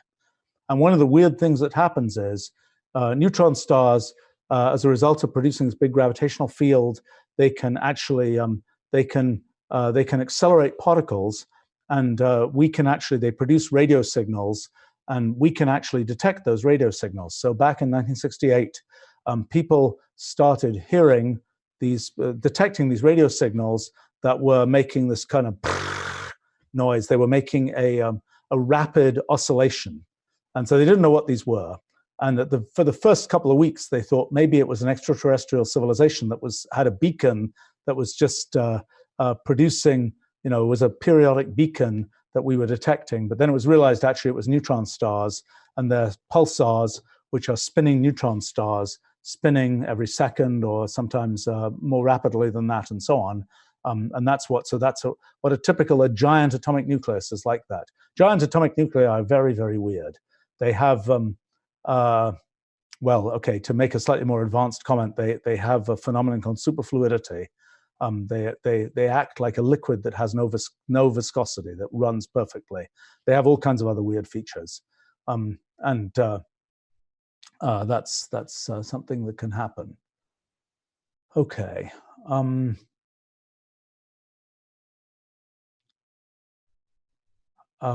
Where are electrons coming from that spring into existence from where? Well, okay, look, one of the big surprises in the world is that every electron is the same. Okay, why is that true? It's like you might have thought, well, there are about 10 to the 80th electrons in our universe. See, I don't think I can translate that number easily. It's a 1 with 80 zeros after it. That's the number of electrons in the universe. And every one of those electrons is the same. Every one of those electrons has the same rest mass, has the same spin, the same rate at which it's spinning around, and so on. It has the same properties when it interacts with matter. Every one is the same. And that is a very interesting problem in physics, why they're all the same. So a friend of mine, physicist, who's dead now, but had for a while had the weird theory, maybe the reason all electrons are the same is because they're all the same electron. And that what's happening is that an electron is going forwards in time, zipping backwards in time, going back forwards in time, and so on. And that's why every electron is the same electron. Every electron has the same properties because it's the same electron. I don't think that's correct. I think that, in fact, we kind of know that particular theory isn't correct.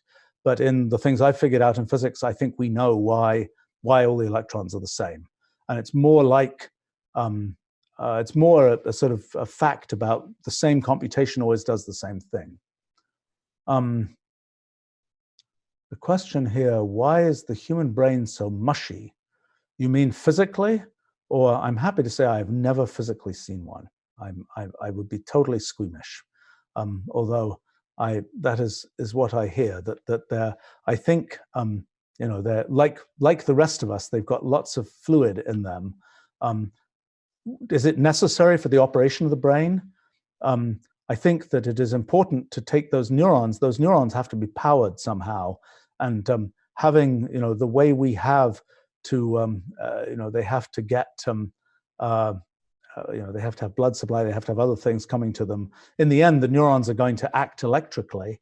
The neurons are like they have the equivalent of little tiny batteries that are what cause them to produce the little pulses of electricity that are presumably what make up the way that brains work.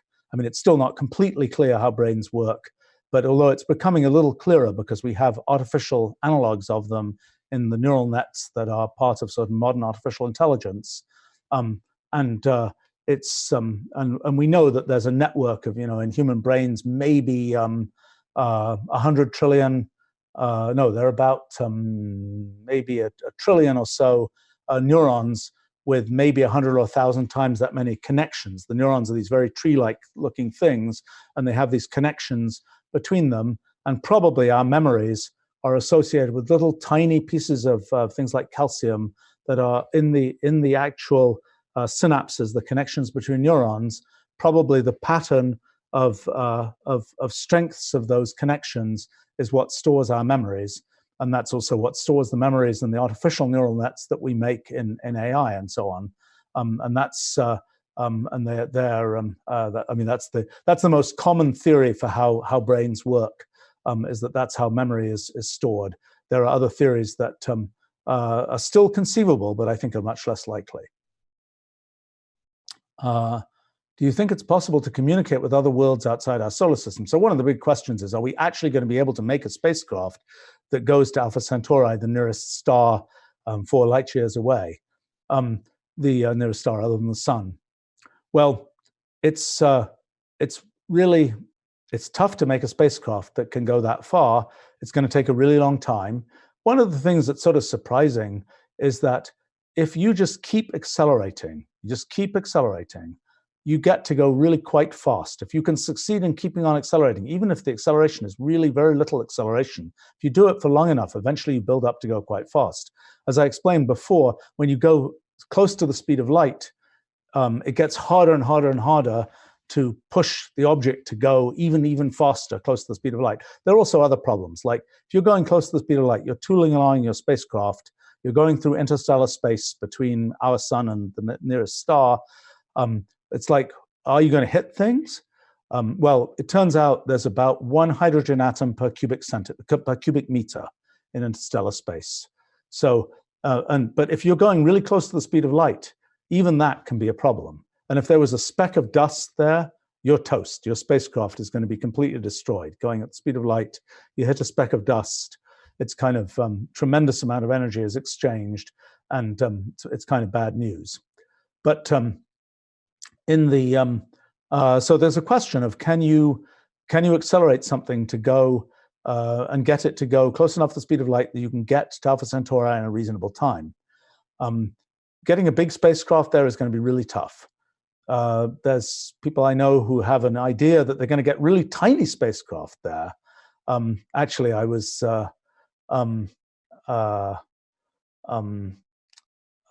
got a little thing. Maybe I could get up and get it. Okay, I'm gonna just one little prop here. Let's see if I can find it. No, forget it. I have a little thing. I was at an event, and there was a person showing off a very, very tiny little device that might be a thing that could be used as a very, very, very tiny spacecraft. And so it's a little tiny circuit, and it has these little tiny wires that hang out from it. And the idea is, instead of sending a big spacecraft to, let's say, the nearest star, send a really, really tiny spacecraft, and maybe push it by using a powerful laser on the Earth. Light, when you have a beam of light that hits something and is reflected back, let's say you have a mirror, the photon hits the mirror, and the photon is reflected back. It's a little bit like a billiard ball, or a ball. You hit something and the ball is reflected back. The momentum of the ball, a little bit of the momentum of the ball is transferred to the object that reflects the ball back. And the same thing happens for photons. And so if you have a powerful laser and you can have a thing that is reflecting the laser light, there will be a small force exerted by that laser light. So if you shine this laser, and you can shine it on something and you keep shining it for a long time, it will gradually accelerate the thing. And if your spacecraft is tiny enough, you can make it go pretty fast. And maybe you can make it eventually go to the nearest star. Well, I was at this event and this person was showing this off, and I was like, can I buy one of these things from you? Because I just want to be able to say that I bought a Starship for $5 or something. So I have this little tiny circuit board, which is a prototype, let's say, Starship, that is of the type that might one day be sent to other stars. Now, one thing I might mention, it's a consequence of relativity, is that if we sent people, for example, to other stars, and we accelerated them so that they were going very close to the speed of light, and let's say it took, in our measurements, it took 2,000 years for people to, really long time, for people to go, they accelerate in their spacecraft, they finally get to Alpha Centauri, they decelerate, they slow down, they come back again, and they come back to Earth. And for us, 2,000 years has passed. For them, they're like, oh, yeah, that was a while. It was like 20 years, but it wasn't 2,000 years. And so there's this weird thing, it's called the twin paradox, that's a consequence of relativity theory that says that when you have an object that is going really fast, time will effectively elapse slower for the object that's going really fast than for one that isn't. And actually, we now understand why this happens. And roughly what's happening is, if you think of sort of the universe trying to work out what it's going to do, it happens at a certain rate, time is elapsing at a certain rate.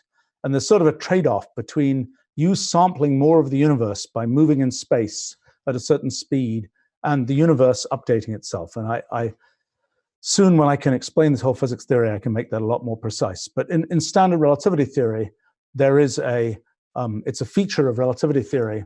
It's essentially a consequence of, if you assume that there's nothing can go faster than the speed of light, the only way to make a consistent physics is to assume that space and time are distorted if you are going at a speed that's close to the speed of light. That's the only way to say nothing can go. Oh, I was going to explain two things.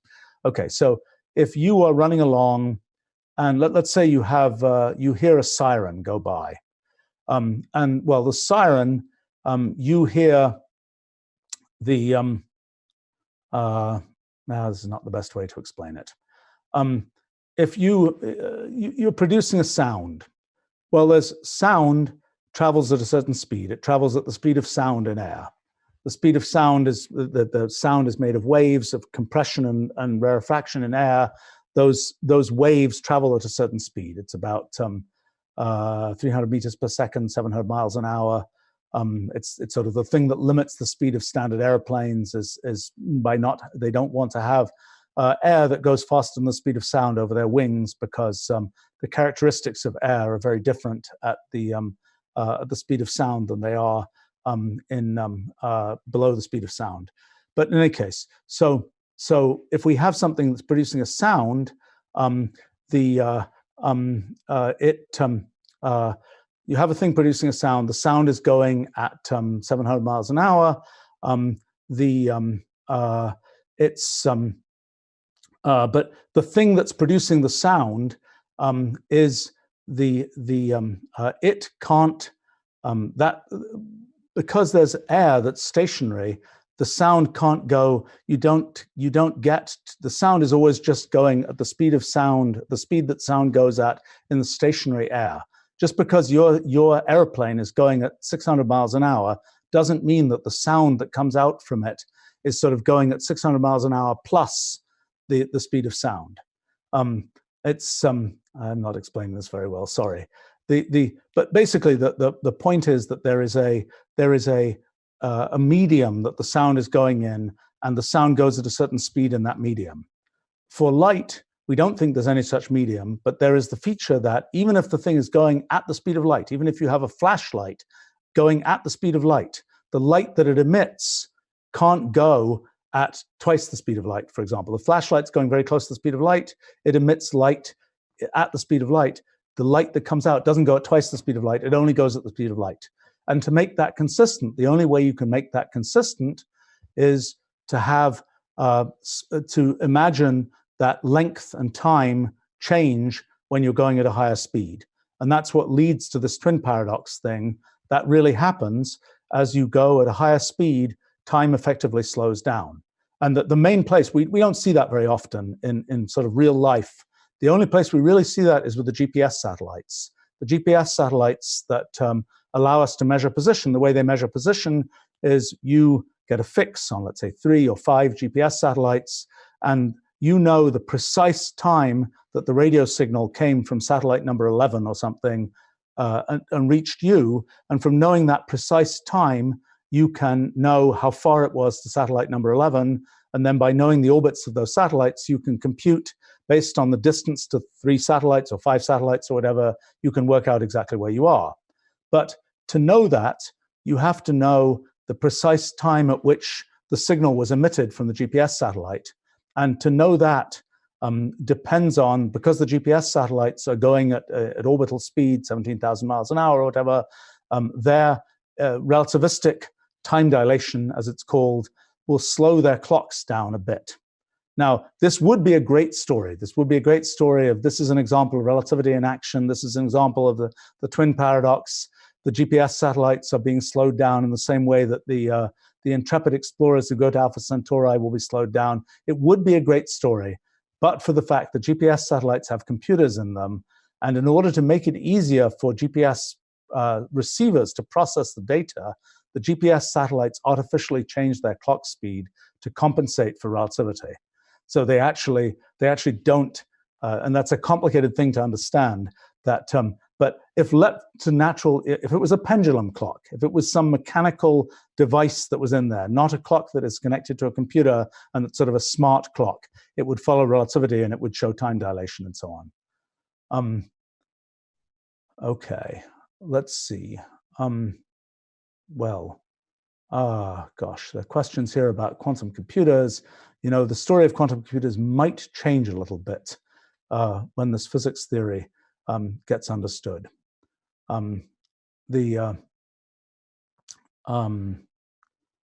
Let's see.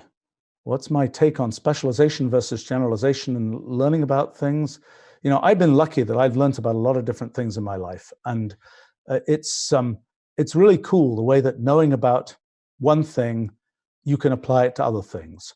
But you have to be able to do two things. First, you have to remember what you learned about the first thing, and second, you have to have this idea that yes, you can apply things to other things. You know, I've interacted with like kids and so on, my own kids. Actually, my own kids are bad examples of this because they don't have this particular issue. But you know, they learn math, for example, and then some math question, something that can be answered with math in everyday life comes up, and they just can't do it. And it's an amazing thing to me. It's a good exercise. You know, if there's a thing that can be answered with math, you know, that actually needs Pythagoras' theorem or something like that, see if you can actually do it. You know, you learnt that in school. See if you can actually apply it. And it's a pity that people don't, you know, they learn how to do exercises like with math or with science for that matter, but it's like you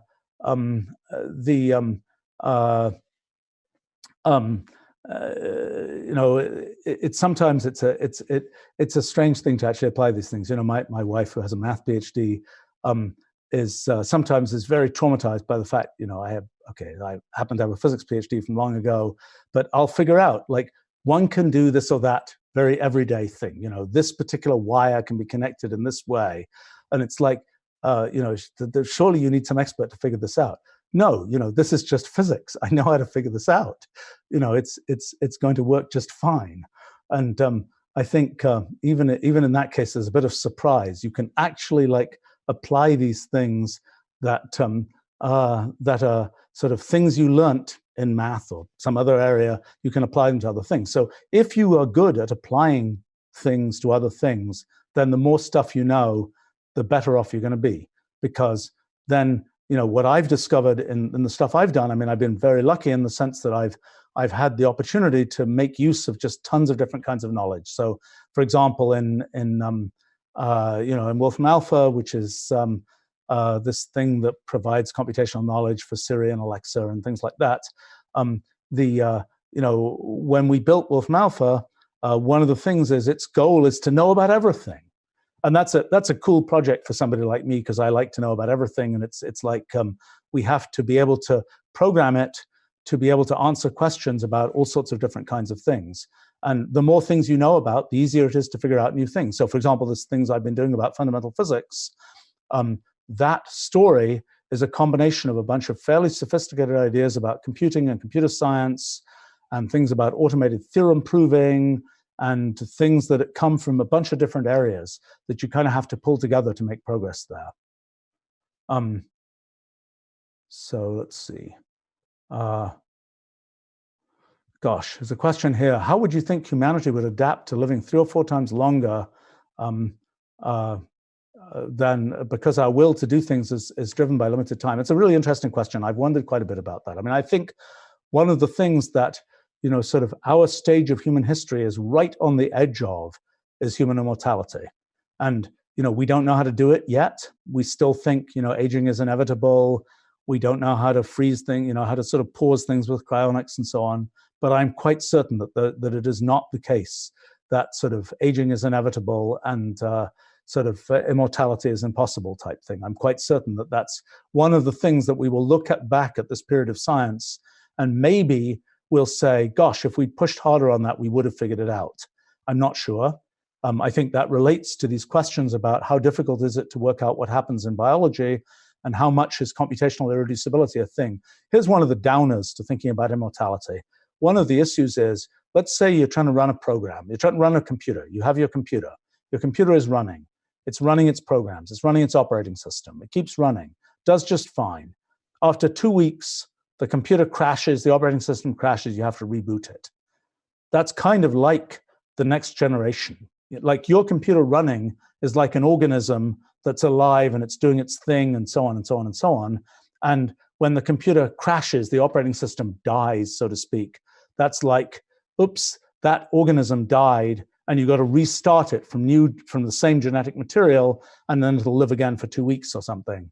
And so one of the questions you can ask, in medicine, we have, these classifications of human diseases. We know about, I don't know, like there's in the US, it's called ICD-9, it's the standard classification of diseases. And I think it has about 40,000 diseases that are listed, of 40,000 things that can go wrong with us.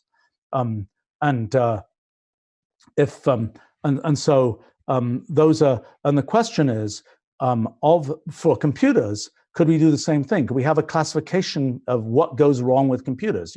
When your computer is running slowly, it's getting really old and tired, its operating system is about to crash and die and so on, this program is about to do that. What's actually happening? Well, what's happening is all kinds of weird stuff, all kinds of crud is building up in its memory. All kinds of detailed things are happening inside the computer. Nobody has ever really figured out what the analog of medicine for computers is like. In other words, when people run in the cloud, when they run servers and things, they run for a while and then you have to reboot the server. There isn't really an analog of sort of disease classification for computers. I tried to figure out something about how that would work. And the thing you realize is it's actually really hard because of this computational irreducibility thing, because it's hard to know when you make this change to the computer, this change to the program, what consequences will it have? It's really hard to be able to figure out that sort of, how do we make an intervention? How do we fix things so that things will keep running okay? And so that's one of the things that makes it look really difficult to, like, could we keep our computer running forever? Could we have a computer that just keeps running? Its operating system never crashes. That's kind of like the immortality problem for biological organisms, maybe. Or maybe there are other mechanisms that exist in the sort of molecular computing scale of biological organisms that make it easier. I don't know. But then the question is, in a world where kind of lifespans are much longer, how does that work with respect to people's sort of motivation to do things and so on? And I don't know the answer to that. It's I think the sort of the thought experiment is, imagine that, everybody was kind of uploaded to this sort of giant cloud of all humanity, so to speak. I think I've sometimes referred to that as the box of a trillion souls model, where it's kind of the essence of the thought processes of everybody are kind of exist in this sort of computational form. And then the question is, okay, so you have sort of infinite time, at least in your computational time, you have infinite experience time to do things. What do you choose to do? It's a really interesting question. I don't know the answer. I mean, I think the bad news version of that would be sort of all of the future of our, the future sort of disembodied humans are kind of playing video games for the rest of eternity, so to speak.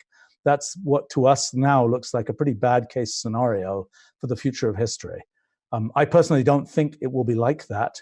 One of the reasons is that if you ask people today, why do you do what you do? You have a whole big explanation based on current theories of life. Like one of my favorite examples is, why do I walk on a treadmill for, a couple of hours every day or whatever? Well, I do that because I want to be healthier and because I want to live longer and because I want to do this and so on. But it's a long chain of explanation. And if you were to tell somebody 1,000 years ago, oh, I'm going to spend 2 hours a day walking on a treadmill, they just look at you and they say, that's absolutely nuts. Why would you, walk in one place for 2 hours? You have to be insane. But because of the things that we now know and the kind of the structure of sort of our goals today, it makes sense. And I think at every time in human history, it has been the case that the things we do kind of make sense at that time in history, even though at a different time in history, they might not make sense. And things that people did, 1,000 years ago, looking back, they might not make sense to us today, but it's sort of okay because the things that we're doing now at least make sense to us. All right, we should probably wrap up soon, but you guys are asking such terrific questions. Oh boy. How we can learn, let's see. Oh, okay. I'm gonna just pick and choose a few that I think are fun. Is it theoretically possible to make a suit that will make you grow and shrink at will like an Ant-Man? Okay. Interesting question. Given that I claim I now understand something about how fundamental physics works, I should be able to answer that question. The answer is, well, I don't think so. Although in some bizarre sense, there might be sort of mini copies of the universe that you can be running in the universe, but that's a slightly more abstract thing. There is one effect that I might mention that's kind of a weird effect. So atoms, usually they're protons, neutrons, electrons. Electrons are these particles which people have always thought are like point particles. They don't have an extent. I think they actually do have a small extent. But anyway, there are things called muons, which are just like electrons, but they're about 206 times heavier than electrons. And there's even another thing called a tau lepton, which is just like muons and electrons, but even heavier still. Nobody's ever understood what muons are, why they exist.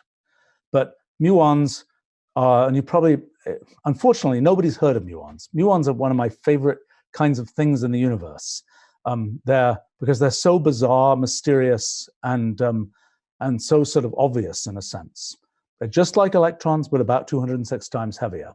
Now, it turns out cosmic rays from the sun, they're high energy particles that come out of the sun. In addition to producing light, the sun also produces a bunch of other stuff, solar wind, and which are charged particles coming out from the sun. Some of those make cosmic rays, which are they're mostly protons that hit the upper atmosphere of the Earth, and most of the protons get absorbed by the upper atmosphere, and they produce a cascade of particles. And what we see at sea level on the Earth is a bunch of muons. I think it's about one a minute go through us, so to speak. One of these little muons, just like an electron, higher mass. They're quite energetic muons that go through us. Muons, unlike electrons, are completely stable so far as we know. Muons decay. The average muon decays in 2 microseconds, 2 millionths of a second. But as a result of time dilation, relativistic time dilation that I conveniently just mentioned, the muons that come in cosmic rays are going quite fast, and so they actually live a lot longer than 2.2 microseconds. And in principle, when a muon is going fast enough, you can have it live as long as you want. I mean, if you have a muon that's going at 99.99999% of the speed of light, you could have a muon that will live for a few hours. And people have even tried to imagine particle accelerators in which muons would keep going around for hours and hours. It hasn't actually been built, but things a little bit like that have been built. But anyway, so why am I telling you this? Well, because muons are just like electrons, except they're 206 times heavier.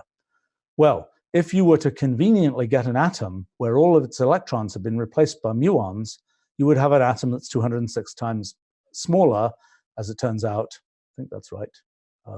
Maybe I have to work out my Bohr radius for an atom. I think that's right. Yeah, it's linearly proportional to the mass.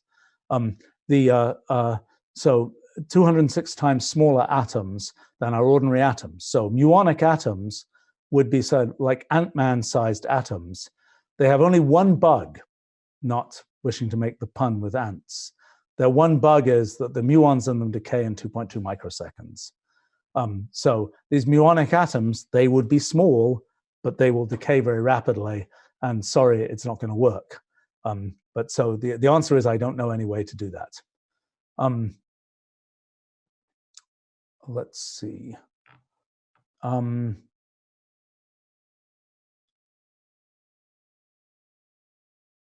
Well, there's a question here. Do you think we'll get some kind of unification theory in physics in our lifetime? I'm super much hoping that in a few weeks, we will have really, really interesting things to say about that. I mean, the coolest thing is it turns out that essentially relativity and quantum mechanics, which are the two big theories of 20th century physics, basically turn out to be the same theory, which is, and anyway, I'm super much looking forward to talking about this. And I just want to get sort of a bit organized, and you guys are very much encouraging me to do that. Okay, so there's a question here: how does a satellite stay in orbit around the Earth? it's because of the force of gravity. And what's happening is if you shoot a rocket straight up on the Earth and nothing else happened, it would just come straight down again. But if you shoot it up and you insert it in orbit, you're making it kind of you're making it go somewhat sideways. It will be like it tries to fall towards the Earth, and as it falls towards the Earth, by the time it has sort of fallen, it has gone around the Earth, and that causes it to go in an orbit. And orbits, if around ordinary gravitational objects, are always ellipses, roughly circles. So that's the best I can say of that. And the force that causes it to stay in that orbit, that attracts it to the Earth, is the force of gravity. If two groups of scientists disagree, should I believe the bigger one? What can I do if I have no way to verify their statements? How can I decide who to trust? Is there a game I can play to decide who is right? That is a very interesting question, actually. Unfortunately, I don't think you can always trust the bigger group of scientists. In fact, the bigger group of scientists often has the greater ability to delude themselves and get the wrong answer. I mean, it's happened a bunch of times in the history of science. I think it's, one of the things that's really complicated with science is, okay, so back 400 years ago, most in science, everybody thought science could be figured out by common sense. In other words, anything that was true about science, anybody could just sit and figure out. If the world worked this way, you could just by pure reason, by pure argumentation, you could say, yes, that's the way the world works. I can figure it out by common sense. There was nothing you had to trust. Just say, okay, scientists have measured this and they found this. Therefore, we trust that's how it works. That kind of changed with the kind of Copernican revolution, with the discovery that, well, the stuff that we thought based on, Aristotle and Ptolemy and so on about, the sun going around the Earth, that wasn't true. When it was the actual story of this history of astronomy is a bit more complicated than this, but in a first approximation, that was the first time there was really evidence that the scientists had told us something that wasn't obvious. And in the last 300 years or so, that has accelerated greatly. There's more and more stuff that you just have to trust the scientists because for everyday person can't verify it. I must say that for me, I know a decent amount about science, and I have actually some ability to, go compute things and so on.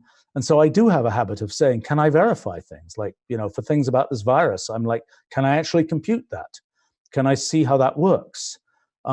And so, for me, I'm sort of in the position where I can sometimes go figure it out. Now, in the abstract, can I figure out whether it makes sense or not? The best way I can do that is really to know how does it fit in with other things I already know. And you kind of have to know a bunch of science to know whether it fits together. And I don't think in the abstract, given two groups of scientists who violently disagree, how do you tell, which one is right and which one is wrong? And can you kind of look them in the eye and decide, well, that's kind of a human question. And I think, sometimes, honestly, you can. And sometimes even the intensity, I mean, one of the things that's a strange feature of the history of science, the intensity with which people object to a new idea is often well correlated with its ultimate success. That is, if a new idea comes out and everybody's up in arms, that can't possibly be right, then that's often, in the case where a new idea comes out and people are like, I don't care, doesn't matter, who cares? Then who knows whether it's right. But in a case where a new idea comes out and a lot of people really jump on it and say, that can't possibly be right. Most of the time, there's some exceptions to this where there are different kinds of forces at work. But a lot of the time, that's, for me, a good indicator that it's going to be a winner of an idea at some time in the future. Because people are used to a particular way of thinking and something new comes in. But it's a really good question. I don't know whether there's a good general way to do that. I mean, I think one of the things that's sort of a pity in science is when an area of science is young, there are a small number of people doing it, and the people who do it kind of know that they are inventing things from scratch. And so if there's a major change, they're like, oh, well, we invented that from scratch, so we might have it wrong. There could be a big change. If you go 50 or 100 years later, the people who are doing that science are the 7th generation or something of people, and for them, whatever was true at the beginning whatever was thought at the beginning is just absolutely true now. It's the wisdom of the ancients, so to speak, and you couldn't possibly disagree with it. And so for them, if you come along and say, oh, whoops, physics doesn't work that way, for example, they're like, no, it can't be true. We've known that it works that way for 100 years. How can you possibly say that? But so when a science is young, there's much more kind of ability to adopt new things than there is when the science gets older. And the other thing that tends to happen is when a science has been successful, a lot of people start doing it. And so there end up being these kind of structures built up of, the professional society for this kind of science and the official way that this kind of science works. And once you have those things in place, it's pretty hard to turn the ship, so to speak. And that's a dynamic that I might argue has a little bit happened in physics. We shall see. Okay, should science be available to the public to be science? Is anything hidden? Let's see. Do you think science can be a closed system? That's an interesting question. Is there something that can be considered science if nobody ever tells anybody about it? The sad thing is that some, people have theories like this work I'm doing in physics right now. I thought about how this would work 30 years ago, and for a variety of reasons, I didn't pursue it as vigorously as I could have done.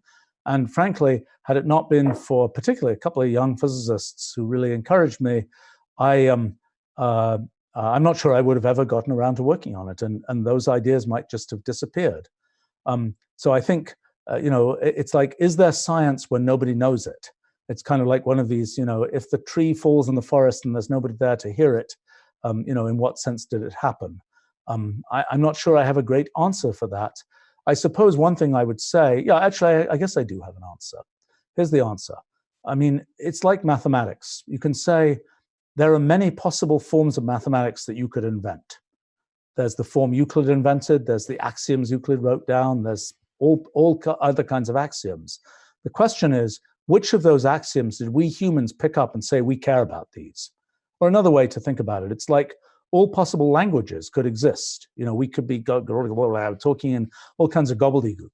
All possible sequences of characters could be being used or could be out there, but only certain ones have we chosen to say these are languages that we care about. These are things we care about. These are objects that we care about giving names to. These are things that these are sort of mathematical questions that we care about.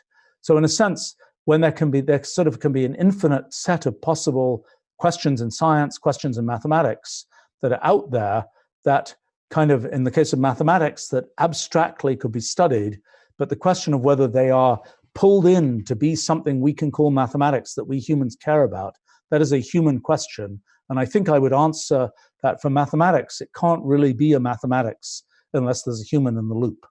Because that's kind of what we mean by mathematics that we care about and we study. So when it comes to science, there are certainly things that happen in the universe where there's no kind of human in the loop, and where there are probably things that are going on all the time in the universe that if our civilization had evolved differently, we would be saying, we really care about that. We see this weird pattern in some fluid. We see this weird kind of pattern of flow that right now we just say, oh, that's turbulent fluid flow. That's something random. We don't care about that. But our civilization could have developed differently, and that could have been the most important thing. It could have been the thing where everybody thinks that's really a critical piece of understanding what happens. And maybe we could even have developed our technology that way. I mean, the way that what tends to happen is this very circular thing of we know a certain amount of science. So we develop our technology on the basis of that science, and then that technology defines what happens in the world. I mean, once we have, the technology to make, airplanes, then we have airplanes, and so we start studying the features of airflow and so on. If what had happened was, we had maybe, I don't know. Well, for example, one big one, if we'd had computers a lot earlier in history, I think a lot of the history of science would have been very different. A lot of things would have developed if we'd had computer-based control systems for things. We would have been able to build a lot of technology that we don't have. And our experience of the world might be very different from the way it actually is now. Okay, a question here.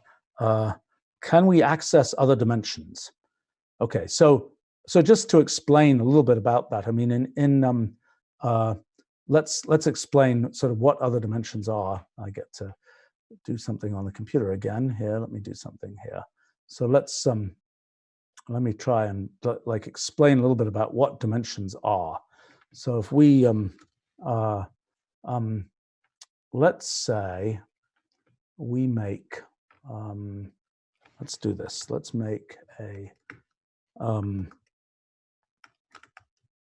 oops.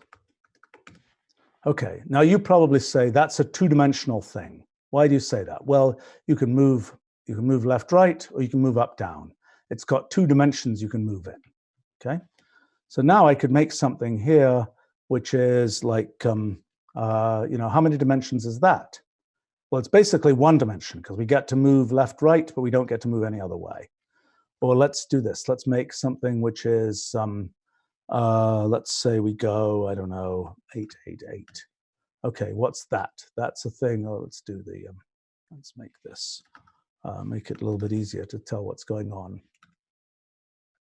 Okay, so that's a thing. We can wiggle it around. We say that's three-dimensional, okay? But if you look at what I'm making in each case, it's always just a grid. It's always just something where I'm connecting every point to other points that are neighbors of that point. Okay, so here I'm connecting to the two neighbors. Here I'm connecting to four neighbors. Here, if we count it out, you'll find I'm connecting to 8 neighbors. Six, I'm wrong, 6 neighbors. My apologies, 6 neighbors. Okay, so we got 2 neighbors here. That's one dimension. We got 2 times the number of dimensions. So it's 2 neighbors here, 4 neighbors here for 2 dimensions, 6 neighbors here for 3 dimensions. Okay, so now let's imagine we try and make one of these grids, but let's see what happens if we try and connect to not 3 neighbors, but instead not 6 neighbors, but instead 8 neighbors. Okay, so let's try making, well, let's just show what would happen if we make a 2-2-2 grid. Okay, so that's so what is that? Well, you can kind of visualize that in 3D. That's a cube. I can make it actually rotatable here by doing this. Okay, so now I can see that that thing which connects everything to well, in this case, it would be, if we had the whole infinite thing, it would be 4 neighbors. But here, it's connecting to neighbors in 3 different directions. Sorry, 6 neighbors. It's connecting to neighbors in 3 different directions. Okay, so now let's do the same thing with 4 neighbors. Okay, let's first of all just do it like this. So what I'm about to draw is a 4-dimensional object, in a sense that every one of these points is connected to 4 neighbors. Just like here, in 3 dimensions, every one of these points is connected to 3 neighbors. Here, every one of these points is connected to 4 neighbors. And I could say, okay, well, how do I actually realize that? Well, I could say, oh, let's make it in, let's put it in 3 dimensions. I can certainly make that in 3 dimensions here. And okay, I can move it around. That's a 4-dimensional object being rendered in 3 dimensions. Previously, I had a 4-dimensional object being rendered in 2 dimensions, but that's a 4-dimensional object being rendered in 3 dimensions. So I can make up this object at a sort of abstract level. I can just say, I'm making an object and it's 4-dimensional. The problem is that in our actual physical space, we only get to move in 3 dimensions. So although we can mathematically make this up, I mean, I could go ahead, I could make a 5-dimensional object and see what that looks like. Okay, so there's a 5-dimensional object in terms of the way it's connected together, but it's still being I'm just showing, it's like I could show a 3-dimensional picture in perspective in 2 dimensions. This is showing a 5-dimensional object in 3 dimensions that I'm moving around here. So abstractly, we can perfectly well define higher dimensions. The problem is that in our physical universe, we don't seem to have more than 3 dimensions. Now, actually, I think that our universe can actually have a little bit more than 3 dimensions, can even have not even integer numbers of dimensions, which is kind of a weird thing. But in most of space, we are mostly seeing just 3 dimensions, and so we don't have the ability. We cannot physically construct a thing that is more than 3-dimensional. Now, I would say that in some existing theories of physics, there's an area of physics called string theory that I think is very mathematically interesting. I think it's I don't think it's quite right physically, but I think it is mathematically very interesting and very relevant even to things I've been doing. But in string theory, in order to make everything work out nicely for the mathematics, it's really convenient if the universe really has 26 dimensions or 10 dimensions. And to explain why we don't actually see 26 dimensions, you have to kind of imagine that the extra dimensions are all curled up into little balls. And it's actually, honestly, in the is it a plausible theory question, in the question of is that a plausible theory, if you start describing it to somebody and you start explaining that, well, we don't see 22 of those dimensions because they're curled up in little balls, it sort of starts to seem very implausible. But the answer is, in our physical universe, we seem to only have 3 dimensions. I actually think it isn't precisely the case that we only have 3 dimensions. In fact, and I think that there are, whether we can, in our current universe, access things that are effectively different number of dimensions is not clear, although I suspect that some phenomena related to black holes may have something to do with that. Coming soon. Tune in for when we get to really talk about physics in a little while. Okay, I should really wrap this up. I've been going a ridiculously long time. This has been such fun for me. I hope people have had a good time. This was really fun. I should do more of these. So if people are interested, I'm happy to continue this at a different time. Tomorrow, I already signed up to do an introduction to computation for kids and others, and that is at, he says, trying to find his calendar, that is slated for 4 p.m. Eastern Time, US Eastern Time, which would be 1 3/4 hours before this time. So, well, thanks for asking a lot of really interesting questions, and thanks particularly to the younger folk who had particularly interesting questions. You guys, I just want to say, you guys have been very motivational for me, because your interest in physics is really is, I mean, I was kind of wondering, we got things to say about the fundamental theory of physics. I'm not sure anybody is going to care. You guys are a great data point that, yes, there are people out there who care. So thank you very much. And thank you for coming. And I'll hope to do another one of these in due course. So thanks a lot, and bye.